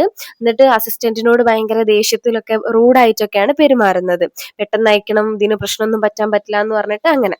പിന്നെ ഒരു കേൾവിക്കുറവുള്ള വയോധകന് വരുന്നുണ്ട്, ഒരു ഡഫ് ഓൾഡ് ജെന്റിൽമാനും. അവര് വന്നിട്ട് എന്താണ് വാക്കുകളൊക്കെ തെറ്റായി കേട്ട് പല എന്താ പറയാ ഹ്യൂമർ ആയിട്ടുള്ള തെറ്റിദ്ധാരണകളൊക്കെ ഉണ്ടാക്കുന്നുണ്ട്. പിന്നെ ഒരു ഫസി ഓൾഡ് ലേഡിയാണ്. അവരെന്താ പറയുന്നത്, അവരിങ്ങനെ ഒരു ചില്ലറ കാര്യങ്ങൾക്ക് വരെ വിഷമിക്കുന്ന ഒരു ലേഡിയാണ്, ഓൾഡ് ലേഡിയാണ്. അവർ ഈ ഒരു പോസ്റ്റ് ഓഫീസ് ഒരു ക്ലിനിക്കാണ്, മൃഗാശുപത്രിയാണെന്ന് കരുതിയിട്ട് തന്റെ എന്താ പറയാ സുഖമില്ലാത്ത പൂച്ചയെ കുറിച്ചൊക്കെയാണ് സംസാരിക്കുന്നത്. അതായത് ഓരോരുത്തരും എന്താണ് ഡിഫറെന്റ് ആണ്. പിന്നീട് മിസ്സിസ് ഹിഗിൻസ് ഉണ്ട്. അവരെന്താണ് അവളുടെ കുഴപ്പക്കാരനയച്ച മകൻ ബേർട്ടിയുണ്ട്. അവർ രണ്ടുപേരും മെൻഷൻ ചെയ്യുന്നുണ്ട്. അവരുടെ സംഭാഷണവും പെരുമാറ്റവും ഒക്കെ വഴി എന്താണ് അവിടെ കുറച്ചും കൂടി ഹ്യൂമറസ് ഉണ്ടാക്കേണ്ടതെന്നാണ് പറയുന്നത്. പിന്നീടാണ് ഒരു ടൂറിസ്റ്റ് വരുന്നത്, ഫോറിൻ ടൂറിസ്റ്റ് വരുന്നുണ്ട് അങ്ങോട്ടേക്ക്, വിദേശ ടൂറിസ്റ്റ്. പോസ്റ്റ് ഓഫീസിൽ എത്തിയിട്ട് തന്റെ സുഹൃത്തിനായിട്ട് ഒരു പാഴ്സൽ അയക്കാൻ വേണ്ടിയിട്ടാണ് അദ്ദേഹം വന്നിട്ടുള്ളത്. അയാൾ ഭയങ്കര സ്ട്രെയിഞ്ച് ആയിട്ടാണ് ബിഹേവ് ചെയ്യുന്നത്, ഒരു വ്യത്യസ്തമായിട്ടുള്ള പെരുമാറ്റം, അതുപോലെ തന്നെ ഒരു വേറെ തന്നെ ഒരു ആക്സെന്റിലാണ് സംസാരിക്കുന്നത്. പിന്നെ അതുപോലെ അയാൾക്ക് ഈ ഒരു പാഴ്സലിനെ കുറിച്ചിട്ട് എന്താ പറയാ ഭയങ്കര ആങ്ഷ്യസ് ആണ് അയാൾ ഈ ഒരു പാഴ്സലിനെ പറ്റിയിട്ട്. അത് എല്ലാവരിലും എന്താണ് പാഴ്സലിന്റെ സുരക്ഷയെ പറ്റിയിട്ട് അയാൾ ഇങ്ങനെ വീണ്ടും വീണ്ടും ചോദിക്കാം. അങ്ങനെ കേൾക്കുന്ന സമയത്ത് അവിടെയുള്ള ആൾക്കാർക്കൊക്കെ ഒരു സംശയം വരികയാണ്, എന്തോ ഒരു പന്തികേട് എന്ന് പറയില്ല, അയാൾ അത്രയും ആങ്ഷ്യസ് ആയതുകൊണ്ട് അങ്ങനെ ആളുകൾക്ക് തോന്നുകയാണ്. ടൂറിസ്റ്റ് പോയതിനു ശേഷം അസിസ്റ്റന്റിനും മറ്റുള്ളവർക്കും പാഴ്സലിനെ കുറിച്ച് എന്താണ് ഒരു കൗതുകം തോന്നുകയാണ്, എന്തോ ഒരു ക്യൂരിയസ് ആയിട്ട് നിൽക്കുകയാണ്. അങ്ങനെ പെട്ടെന്നാണ് ആ ഒരു പാഴ്സലിൽ നിന്നിട്ട് ഒരു ശബ്ദം കേൾക്കുന്നത്, ഒരു ടിക്കിംഗ് ശബ്ദം, ടിക് ടിക് ശബ്ദം ഇല്ലേ, അത് കേൾക്കുന്നത്. ആ ഒരു സമയത്താണ് അവിടെയുള്ള കർഷകന് പത്രത്തിൽ വന്ന ടൈം ബോംബിന്റെ വാർത്തനെ കുറിച്ചിട്ട് പറയുന്നത്. അതും കൂടി കേൾക്കുന്ന സമയത്ത് അവിടെയുള്ള ആൾക്കാർക്ക് എന്താണ് ഭയം വരികയാണ്, ഒരു ഫിയർ വരിക, പേടിയാവുകയാണ്. അവസാനം എല്ലാവരും അതൊരു ടൈം ബോംബ് ആണെന്ന് സംശയിക്കുക ചെയ്യുന്നത്. ആ ഒരു ഭയം എന്താണ് വേഗത്തിൽ എല്ലായിടത്തേക്കും പടരുകയാണ് ചെയ്യുന്നത്. പെട്ടെന്ന് തന്നെ എല്ലായിടത്തും ഭയമായി. അങ്ങനെ അവർ ഒളിച്ചിരിക്കാനും എന്താ പറയാ ലൈഫ് സേവ് ചെയ്യാൻ വേണ്ടിയിട്ടും അതുപോലെ തന്നെ ജീവൻ രക്ഷിക്കാനൊക്കെ വേണ്ടിയിട്ടാണ് അവര് ശ്രമിക്കുന്നത്, ഹൈഡ് ചെയ്തിരിക്കുകയൊക്കെ ചെയ്യുന്നുണ്ട്. അങ്ങനെ ഈ ഒരു സംഭവമൊക്കെ എന്താണ് സിറ്റുവേഷൻ ഒന്ന് ഹാൻഡിൽ ചെയ്യാൻ വേണ്ടിയിട്ട് പോലീസുകാരനെ വിളിക്കുന്നുണ്ട്. അങ്ങനെ എന്താണ് ഈ പൊട്ടിത്തെറിയെ തടയാൻ വേണ്ടിയിട്ട് അസിസ്റ്റന്റ് വെള്ളം നിറച്ചൊരു ബക്കറ്റും കൊണ്ടുവരുന്നു. അങ്ങനെ കംപ്ലീറ്റ് സിറ്റുവേഷൻസ് ഇങ്ങനെ കോംപ്ലിക്കേറ്റഡ് ആയിട്ട് വന്നുകൊണ്ടിരിക്കുകയാണ് കേട്ടോ. അങ്ങനെയാണ് ഈ ഒരു ക്ലൈമാക്സ്. ആ സമയത്ത് എന്താ പറയാ ഭയങ്കര ടെൻഷനൊക്കെ പീക്കിൽ നിൽക്കുന്ന സമയത്താണ് ടൂറിസ്റ്റ് തിരിച്ചു വരുന്നത്. അയാളുടെ ഗ്ലൗസ് എടുക്കാൻ മറന്നിട്ട് അത് തിരിച്ച് വരുവാണ്. ആ ഒരു സമയത്താണ് ഈ പാർസൽ എന്ത് ചെയ്യുന്നത്, ഓപ്പൺ ചെയ്യുന്നത്. എല്ലാവരും ഷോക്കായി പോവാ. എല്ലാവരും അവിടെ ഒരു ടൈം ബോംബ് ഉണ്ടാവും എന്ന് വിചാരിക്കുന്ന സമയത്ത് അവിടെ ഉള്ളത് എന്താണ്, ഒരു ക്ലോക്കാണ്. അവിടെ ഈ ഒരു ടിക്കിംഗ് സൗണ്ട് വന്നിട്ടുള്ളത് ക്ലോക്കിൽ നിന്നാണ്, അല്ലാതെ അതൊരു ബോംബിൽ നിന്നല്ലായിരുന്നു. ഇത് കണ്ടിട്ട് ടൂറിസ്റ്റ് എന്താണ് ഭയങ്കരമായിട്ട് ദേഷ്യം വരികയാണ്. കാരണം അയാൾ അത്രയും എന്താണ് സ്നേഹത്തോടെ അയാൾ ഒരു പാർസൽ അയക്കുകയാണ് ഒരാൾക്ക് വേണ്ടിയിട്ട്, അയാളുടെ ഫ്രണ്ടിന് വേണ്ടിയിട്ട്. ആ പാർസൽ ഇവിടെ ഹാൻഡിൽ ചെയ്തത് എങ്ങനെയാണ്, വേണ്ട രീതിയിലല്ലല്ലോ അത് ഹാൻഡിൽ ചെയ്തത്. അത് തുറക്കുകയും അത് ചെകഞ്ഞു നോക്കുകയൊക്കെയാണ് ചെയ്തത്. അത് അയക്കാത്തതിൽ തന്നെ അയാൾ ഭയങ്കരമായിട്ട് ദേഷ്യപ്പെടുകയാണ്. ഇത്രയാണ് ഈ ഒരു ചാപ്റ്റർ വരുന്നത്. ഇതിലെ മെയിൻ മെസ്സേജ് എന്ന് പറഞ്ഞിട്ടാണെങ്കിൽ എന്താപ്പം ക്രിസ്മസിന് മുമ്പ് നേരത്തെ പാഴ്സൽ അയക്കേണ്ടതിന്റെ ആ ഒരു പ്രാധാന്യം അവിടെ ചൂണ്ടിക്കാട്ടുന്നുണ്ട് അല്ലെ. അതുപോലെ തന്നെ തെറ്റിദ്ധാരണകളും ഭയവും ഈ എന്താ പറയാ ഊഹങ്ങളും ഒക്കെ അനാവശ്യമായിട്ടുള്ള കലാപത്തിലേക്കാണ് എത്തുന്നതെന്നും പറയുന്നുണ്ട്. പിന്നെ ഈ ഒരു ചാപ്റ്ററിന്റെ ലാസ്റ്റില് അവിടെയുള്ള ആ ഒരു അസിസ്റ്റന്റ് ഉണ്ടല്ലോ, അവർക്ക് ഈ ഒരു ജോലി മതിയായി, ജോലി അവസാനിപ്പിക്കാൻ വരെ ചിന്തിക്കുന്നുണ്ട്. അത്രയാണ് ഈ ഒരു ചാപ്റ്ററിൽ വരുന്നത്. നമുക്ക് പെട്ടെന്ന് തന്നെ അടുത്ത ചാപ്റ്ററിലേക്ക് പോവാം. This is going to hurt just a little bit. ഇതൊരു ഹ്യൂമറസ് ആയിട്ടുള്ള ഒരു പോമാണ്, നമുക്ക് ഇങ്ങനെ ചിരിക്കാൻ പറ്റുന്ന ഒരു പോമാണ്. ഓക്കെ, സിമ്പിൾ ആയിട്ടുള്ള കാര്യങ്ങളാണ് ഇതിൽ പറയുന്നത്. ഒരു ഡെന്റിസ്റ്റിനെ വിസിറ്റ് ചെയ്യുന്ന സമയത്ത് വായും തുറന്ന് ഇരിക്കുന്ന ആ ഒരു അവസ്ഥ നമ്മളെ പോയിട്ട് വളരെയധികം ഇഷ്ടപ്പെടുന്നേ ഇല്ല, വളരെയധികം ഡിസ്ലൈക്ക് ചെയ്യാണ്. അതുപോലെ തന്നെ ആ ഒരു സമയത്തുള്ള ആ ട്രീറ്റ്മെന്റിന്റെ സമയത്തുള്ള ഫിസിക്കൽ പെയിനും അതുപോലെ മെന്റൽ സ്ട്രെസ്സും കാര്യങ്ങളും ഒക്കെ അദ്ദേഹം ഇതിൽ ഡിസ്കസ് ചെയ്യുന്നുണ്ട്. പിന്നെ അതുപോലെ തന്നെ അയാളുടെ ആ ഒരു പെയിനും പേടിയും ഹെൽപ്ലെസ്നെസ്സും ഒക്കെയാണ് ഇതിൽ ഡിസ്കസ് ചെയ്യുന്നത്. ഫസ്റ്റ് സ്റ്റാൻസയിൽ പോയിട്ട് എക്സ്പ്രസ് ചെയ്യുന്നത് എന്താന്ന് വെച്ചാൽ, അയാൾക്ക് ഇങ്ങനെ ഡെന്റിസ്റ്റിന്റെ അടുത്ത് പോയിട്ട് ഇരിക്കുന്നത് എന്താണ് ഇഷ്ടമല്ല, ആ ഒരു ചെയറിൽ പോയി ഇരിക്കുന്നത് ഇഷ്ടമല്ല. അതുപോലെ തന്നെ അയാൾക്ക് ഭയങ്കര പേടിയുണ്ട് വീണ്ടും ഇത് എക്സ്പീരിയൻസ് ചെയ്യണമെന്നുള്ളത്. അധിക സമയം നമ്മൾ പോയിക്കാണെങ്കിൽ അറിയാം, ഡെന്റിസ്റ്റ് അടുത്ത എത്ര ദിവസം കഴിഞ്ഞിട്ട് വരാൻ പറയും അല്ലെ. അത് ഇദ്ദേഹത്തിന് എന്താണ്, നമ്മളെ പോയിട്ടിന് വളരെയധികം പേടിയുള്ള കാര്യമാണ്. സെക്കൻഡ് സ്റ്റാൻസിൽ പറയുന്നത് എന്താന്ന് വെച്ചാൽ, ഈ ഒരു ഡെന്റൽ പെയിൻ എന്ന് പറയുന്നത് ഫിസിക്കല് മാത്രമല്ല മെന്റലി ഉള്ള സ്ട്രെസ്സും കൂടിയാണെന്നാണ് പറയുന്നത്. ഇത് ഭയങ്കരമായിട്ട് സഹിക്കാൻ പറ്റാത്ത വിധത്തിലാക്കുന്നുണ്ട് ഈ ഒരു സ്ട്രെസ്, അതുപോലെ തന്നെ ഈ ഒരു പെയിനും. സ്റ്റാൻസ 3 പറയുന്നത് പോയിട്ട് ഡിസ്ക്രൈബ് ചെയ്യാണ് എന്തൊരു ഡിഫിക്കൽട്ടാണ് ഈ ഒരു ട്രീറ്റ്മെന്റിന്റെ സമയത്ത് നമ്മളിങ്ങനെ കാമായിട്ടിരിക്കണം അല്ലെ, വായ തുറക്കണം, അനങ്ങാൻ പറ്റില്ല. അനങ്ങിക്കാണെങ്കിൽ അവരുടെ കയ്യിൽ കുറെ ടൂൾസ് ഒക്കെ ഉണ്ടാവും, അതൊക്കെ അവിടെയും ഇവിടെയും തട്ടി ബുദ്ധിമുട്ടാവും. അപ്പൊ എന്താണ്, കാമായിട്ടിരിക്കണം, അത് ഭയങ്കര ബുദ്ധിമുട്ടുള്ള കാര്യമാണെന്നാണ് ഇദ്ദേഹം പറയുന്നത്. സ്റ്റാൻസ 4 പറയുന്നത് his mouth feel like a construction site. ഒരു റോഡ് കൺസ്ട്രക്ഷൻ സൈറ്റ് പോലെയാണ് അയാൾക്ക് ഫീൽ ചെയ്യുന്നത്. അതായത് റോഡ് പണിയാന്നൊക്കെ പറയില്ലേ, അതായത് കുറെ ടൂൾസും കാര്യങ്ങളും ഒക്കെ വെച്ചിട്ട് പുതിയൊരു സാധനം ഉണ്ടാക്കുന്ന പോലെ, ഒരുപാട് ശബ്ദങ്ങളും അതുപോലെ തന്നെ പെയിൻഫുൾ ടൂൾസ്. ഈ ടൂൾസ് ഒക്കെ യൂസ് ചെയ്യുന്ന സമയത്ത് നമുക്ക് പുളിപ്പും വേദനയും ഒക്കെ അനുഭവപ്പെടും അല്ലെ. പിന്നെ അദ്ദേഹം അയാളുടെ ഈ ഒരു ഡെന്റൽ പെയിൻ കമ്പയർ ചെയ്യുന്നതെന്ന് പറഞ്ഞിട്ടാണെങ്കിൽ ഒരു തരം ടോർച്ചർ ആയിട്ടാണ്. അതെന്തിനാന്ന് വെച്ചാൽ അത്രയും ഇന്റൻസീവിലാണ് ഈ ഒരു കാര്യം അയാൾ കാണിക്കുന്നത്, അത്രയും ബുദ്ധിമുട്ടുണ്ട് എന്നുള്ളതാണ് അയാൾ പറയുന്നത്. അയാൾക്ക് ഭയങ്കര ബുദ്ധിമുട്ടാണ് ഈ ഒരു വായ തുറന്ന് ഇങ്ങനെ ഈ ഒരു ടൂൾസ് ഒക്കെ വെച്ചിട്ട് ഇയാള് ഡോക്ടറെ അടുത്തിരിക്കുന്നത്, ആ ഒരു പെയിനും കാര്യങ്ങളൊക്കെയാണ് കാണിക്കുന്നത്. ഓക്കെ, പിന്നെ sixth സ്റ്റാൻസയിൽ though the dentist say he is polishing teeth, the poet feels they are being damaged.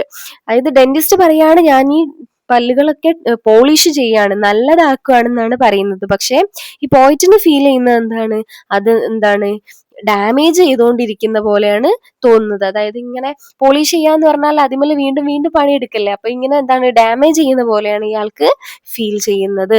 പിന്നീട് ഇവർ ഈ ഒരു മിറർ യൂസ് ചെയ്യും, നിങ്ങൾ കണ്ടിട്ടുണ്ടാവുമല്ലോ, മിറർ യൂസ് ചെയ്യും വർക്ക് ചെയ്യുന്ന സമയത്ത്. അപ്പൊ ഇയാൾക്ക് കൂടുതൽ ആങ്സൈറ്റി വരികയാണ്, ആങ്ഷ്യസ് ആവുകയാണ്, കാരണം മിസ്റ്റേക്സ് വരുമെന്ന്. നമ്മളിപ്പോ ഒരു ഡ്രസ്സിന്റെ എന്തെങ്കിലും ചെയ്യാണ്, മിററിൽ നോക്കിയിട്ട് ചെയ്യുകയാണെന്നുണ്ടെങ്കിൽ നമുക്ക് റൈറ്റും ലെഫ്റ്റും അങ്ങോട്ടും ഇങ്ങോട്ടും ഒക്കെ മാറിപ്പോവില്ലേ, അതുപോലെ ഇയാൾക്കൊരു ആങ്സൈറ്റി വരികയാണ്, ആങ്ഷ്യസ് ആവുകയാണ്, മിസ്റ്റേക്സ് വരുമോ എന്നുള്ളത്. അങ്ങനെ ലാസ്റ്റ് കാര്യത്തിൽ എന്താ പറയുന്നത്, ഇതെല്ലാം ഫിനിഷ് ചെയ്തിട്ടും ഡെന്റിസ്റ്റ് പറയുന്നത് എന്താണ്, വീണ്ടും വരാൻ, കം അഗെയിൻ എന്നുള്ളതാണ്. അപ്പൊ ഇതൊരു നെവർ എൻഡിങ് സൈക്കിൾ പോലെ പോകും എന്നുള്ള അത് ആർക്കറിയാം, പോയിറ്റിന് അറിയാം. അതുകൊണ്ട് തന്നെ അയാൾക്ക് വളരെയധികം പേടിയുണ്ട്. ഇതൊരു എന്താ പറയാ, സിമ്പിൾ ആയിട്ടുള്ള ഒരു ഹ്യൂമറസ് ആയിട്ടുള്ള പോമാണ്. ഇത്ര ഈ ഒരു പോമുള്ളൂ. ഇതിലെ മെയിൻ തീം എന്ന് പറയുന്നത് fear and anxiety of A dental treatment ആണ്. ഓക്കെ, അതുപോലെ തന്നെ combination of physical and mental pain, പിന്നെന്താ ഹ്യൂമറസ് എക്സാജറേഷൻ, ഉള്ള ചെറിയ കാര്യത്തിന് എന്താണ് വലിയ കാര്യമായിട്ട് എക്സാജറേറ്റ് ചെയ്ത് പറയാണ് അല്ലെ. അതുപോലെ തന്നെ ഇതിലെ പോയറ്റിക് ഡിവൈസസ് എന്ന് പറയുന്നത് മെറ്റഫർ ഉണ്ട്. അതായത് മൗത്ത്, അതായത് നമ്മളെ വായന എന്തായിട്ടാണ് കമ്പയർ ചെയ്തിട്ടുള്ളത്, റോഡ് അണ്ടർ കൺസ്ട്രക്ഷൻ അല്ലെ. അതുപോലെ hyperbole, exaggeration of pain and fear. പിന്നെ ഇതിലെ ഇമേജറി എന്ന് പറയുന്നത് clear picture of dental tools and situations. ഇതിലൊരു അലിട്രേഷൻ വരുന്നുണ്ട്, അതായത് life line or love line എന്നുള്ളത്. പിന്നെ ഇതിലെ ഇത്രയേ ഉള്ളൂ ഇതിലെ മെയിൻ ആയിട്ടുള്ള കാര്യങ്ങള്. ഇനി നമുക്ക് പെട്ടെന്ന് തന്നെ ലാസ്റ്റ് ചാപ്റ്ററിലേക്ക് പോവാം. ക്രൈം ആൻഡ് പണിഷ്മെന്റ് എന്ന് പറഞ്ഞിട്ടുള്ള ഈ RK നാരായണന്റെ ഈ ഒരു ചാപ്റ്റർ, ഇത് വളരെ എന്താണ് ഹ്യൂമറസ് ആയിട്ടുള്ള ഒരു സ്റ്റോറിയാണ്. ബട്ട് അതിൽ എന്താണ് ഒരു മീനിങ് ഫുൾ സ്റ്റോറി കൂടിയാണ്. ഇത് പറയുന്നത് ഒരു സ്ട്രിക്റ്റ് ടീച്ചറും അതുപോലെ തന്നെ ഒരു mischievous child and modern parenting, ഇത് മൂന്നും കൂടി ഉള്ളതാണ് നമ്മൾ ഈ ഒരു ചാപ്റ്റർ എന്ന് പറയുന്നത്. മിസ്റ്റീവിയസ് ചൈൽഡ് എന്ന് പറഞ്ഞാൽ ഒരു കുട്ടിത്തരമുള്ള അല്ലെങ്കിൽ ഒരു എന്താ പറയാ കുരുത്തക്കേടുള്ള ഒരു കുട്ടിയെന്ന്. ഓക്കെ, അപ്പൊ ഈ ഒരു സ്റ്റോറി സ്റ്റാർട്ട് ചെയ്യുന്നത് ഈ ടീച്ചർ ഈ കുട്ടീനോട് എന്താണ് മൾട്ടിപ്ലിക്കേഷൻ ക്വസ്റ്റ്യന് ചോദിക്കുകയാണ്. അപ്പൊ ഈ ബോയ് എന്താണ് റിപ്പീറ്റഡ് ആയിട്ട് റോങ് ആൻസേഴ്സ് തന്നെയാണ് കൊടുത്തുകൊണ്ടിരിക്കുന്നത്. അപ്പൊ ഈ ഒരു ബോയ് ഭയങ്കര സ്റ്റബേൺ ആയിട്ട് ഫീൽ ചെയ്തുകൊണ്ട് തന്നെ ടീച്ചർ ആ ഒരു കൺട്രോൾ നഷ്ടപ്പെടുകയും കുട്ടീനെ അടിക്കുകയും ചെയ്യുന്നുണ്ട്.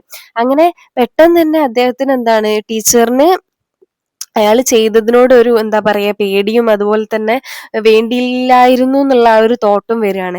കാരണം എന്താ വെച്ചാല് ഈ ബോയ് ഈ ടീച്ചറെ ബ്ലാക്ക്മെയിൽ ചെയ്യാൻ തുടങ്ങി. ഈ ഒരു കാര്യം പാരന്റ്സിന്റെ അടുത്ത് പറയും എന്ന് പറഞ്ഞിട്ട്. ഈ ബോയ് വരുന്നത് ഒരു റിച്ച് ഫാമിലി നിന്നാണ്, അതുപോലെ തന്നെ ഓവർ പ്രൊട്ടക്റ്റീവ് ആയിട്ടുള്ള ഫാമിലി നിന്നാണ്. അതുകൊണ്ട് തന്നെ ഇവരുടെ പാരന്റ്സ് ഫോളോ ചെയ്യുന്നത് ഒരു മോഡേൺ ചൈൽഡ് സൈക്കോളജിയാണ്. അതായത് അവർ വിശ്വസിക്കുന്നത് എന്താണ്, കുട്ടിക്ക് കംപ്ലീറ്റ് ഫ്രീഡം കൊടുക്കണം, ഒരു സ്ട്രിക്റ്റ് ഡിസിപ്ലിൻ ഒന്നും വേണ്ട എന്നുള്ള തീരുമാനത്തിലാണ്. അവരവനെ ഭയങ്കരമായിട്ട് ഒരു ഓവർ ട്രീറ്റ് ചെയ്യാന്ന് പറയില്ല, ഭയങ്കരമായിട്ട് കെയർ കൊടുക്കുക. അതുപോലെ തന്നെ ഈ ഒരു കാര്യമൊക്കെ ടീച്ചറിന് എന്താണ് ഭയങ്കരമായിട്ട് പേടി തോന്നുകയാണ്. എന്താണ് ഈ ഒരു കുട്ടിക്ക് ഒരു പ്രോപ്പർ ആയിട്ടുള്ള ഒരു ഡിസിപ്ലിൻ ഒന്നും ഇതിൽ നിന്ന് കിട്ടൂലല്ലോ. അതുകൊണ്ട് തന്നെ ഈ കുട്ടി വീട്ടിൽ പോയിട്ട് പറഞ്ഞാല് ഈ ടീച്ചറിന് എന്തെങ്കിലും കംപ്ലൈന്റ്സ് വരുമോന്ന് അതും പേടിയുണ്ട്. ഈ ഒരു കാര്യം, ഈ ഒരു സിറ്റുവേഷൻസ് എന്താ പറയാ സിറ്റുവേഷൻസ് മുതലെടുത്തുകൊണ്ട് ഈ കുട്ടി എന്ത് ചെയ്യാണ്, ഈ ടീച്ചറിനെ ബ്ലാക്ക്മെയിൽ ചെയ്യാണ്. ആ കുട്ടി പഠിക്കാനൊന്നും കൂട്ടാക്കുന്നില്ല, അതുപോലെ തന്നെ ടീച്ചറിനെ ഗെയിംസ് കളിക്കാൻ വേണ്ടിയിട്ട് ഫോഴ്സ് ചെയ്യുക, അതുപോലെ ടോയ്സ് റിപ്പയർ ചെയ്യുക, കഥ പറയുക, അതിനൊക്കെ വേണ്ടിയിട്ടാണ് ടീച്ചറിനെ ഫോഴ്സ് ചെയ്യുന്നത്. ടീച്ചർ എന്ത് ചെയ്യാണ്, ബ്ലാക്ക്മെയിൽ ചെയ്തുകൊണ്ട് നിർത്തുകയാണ്.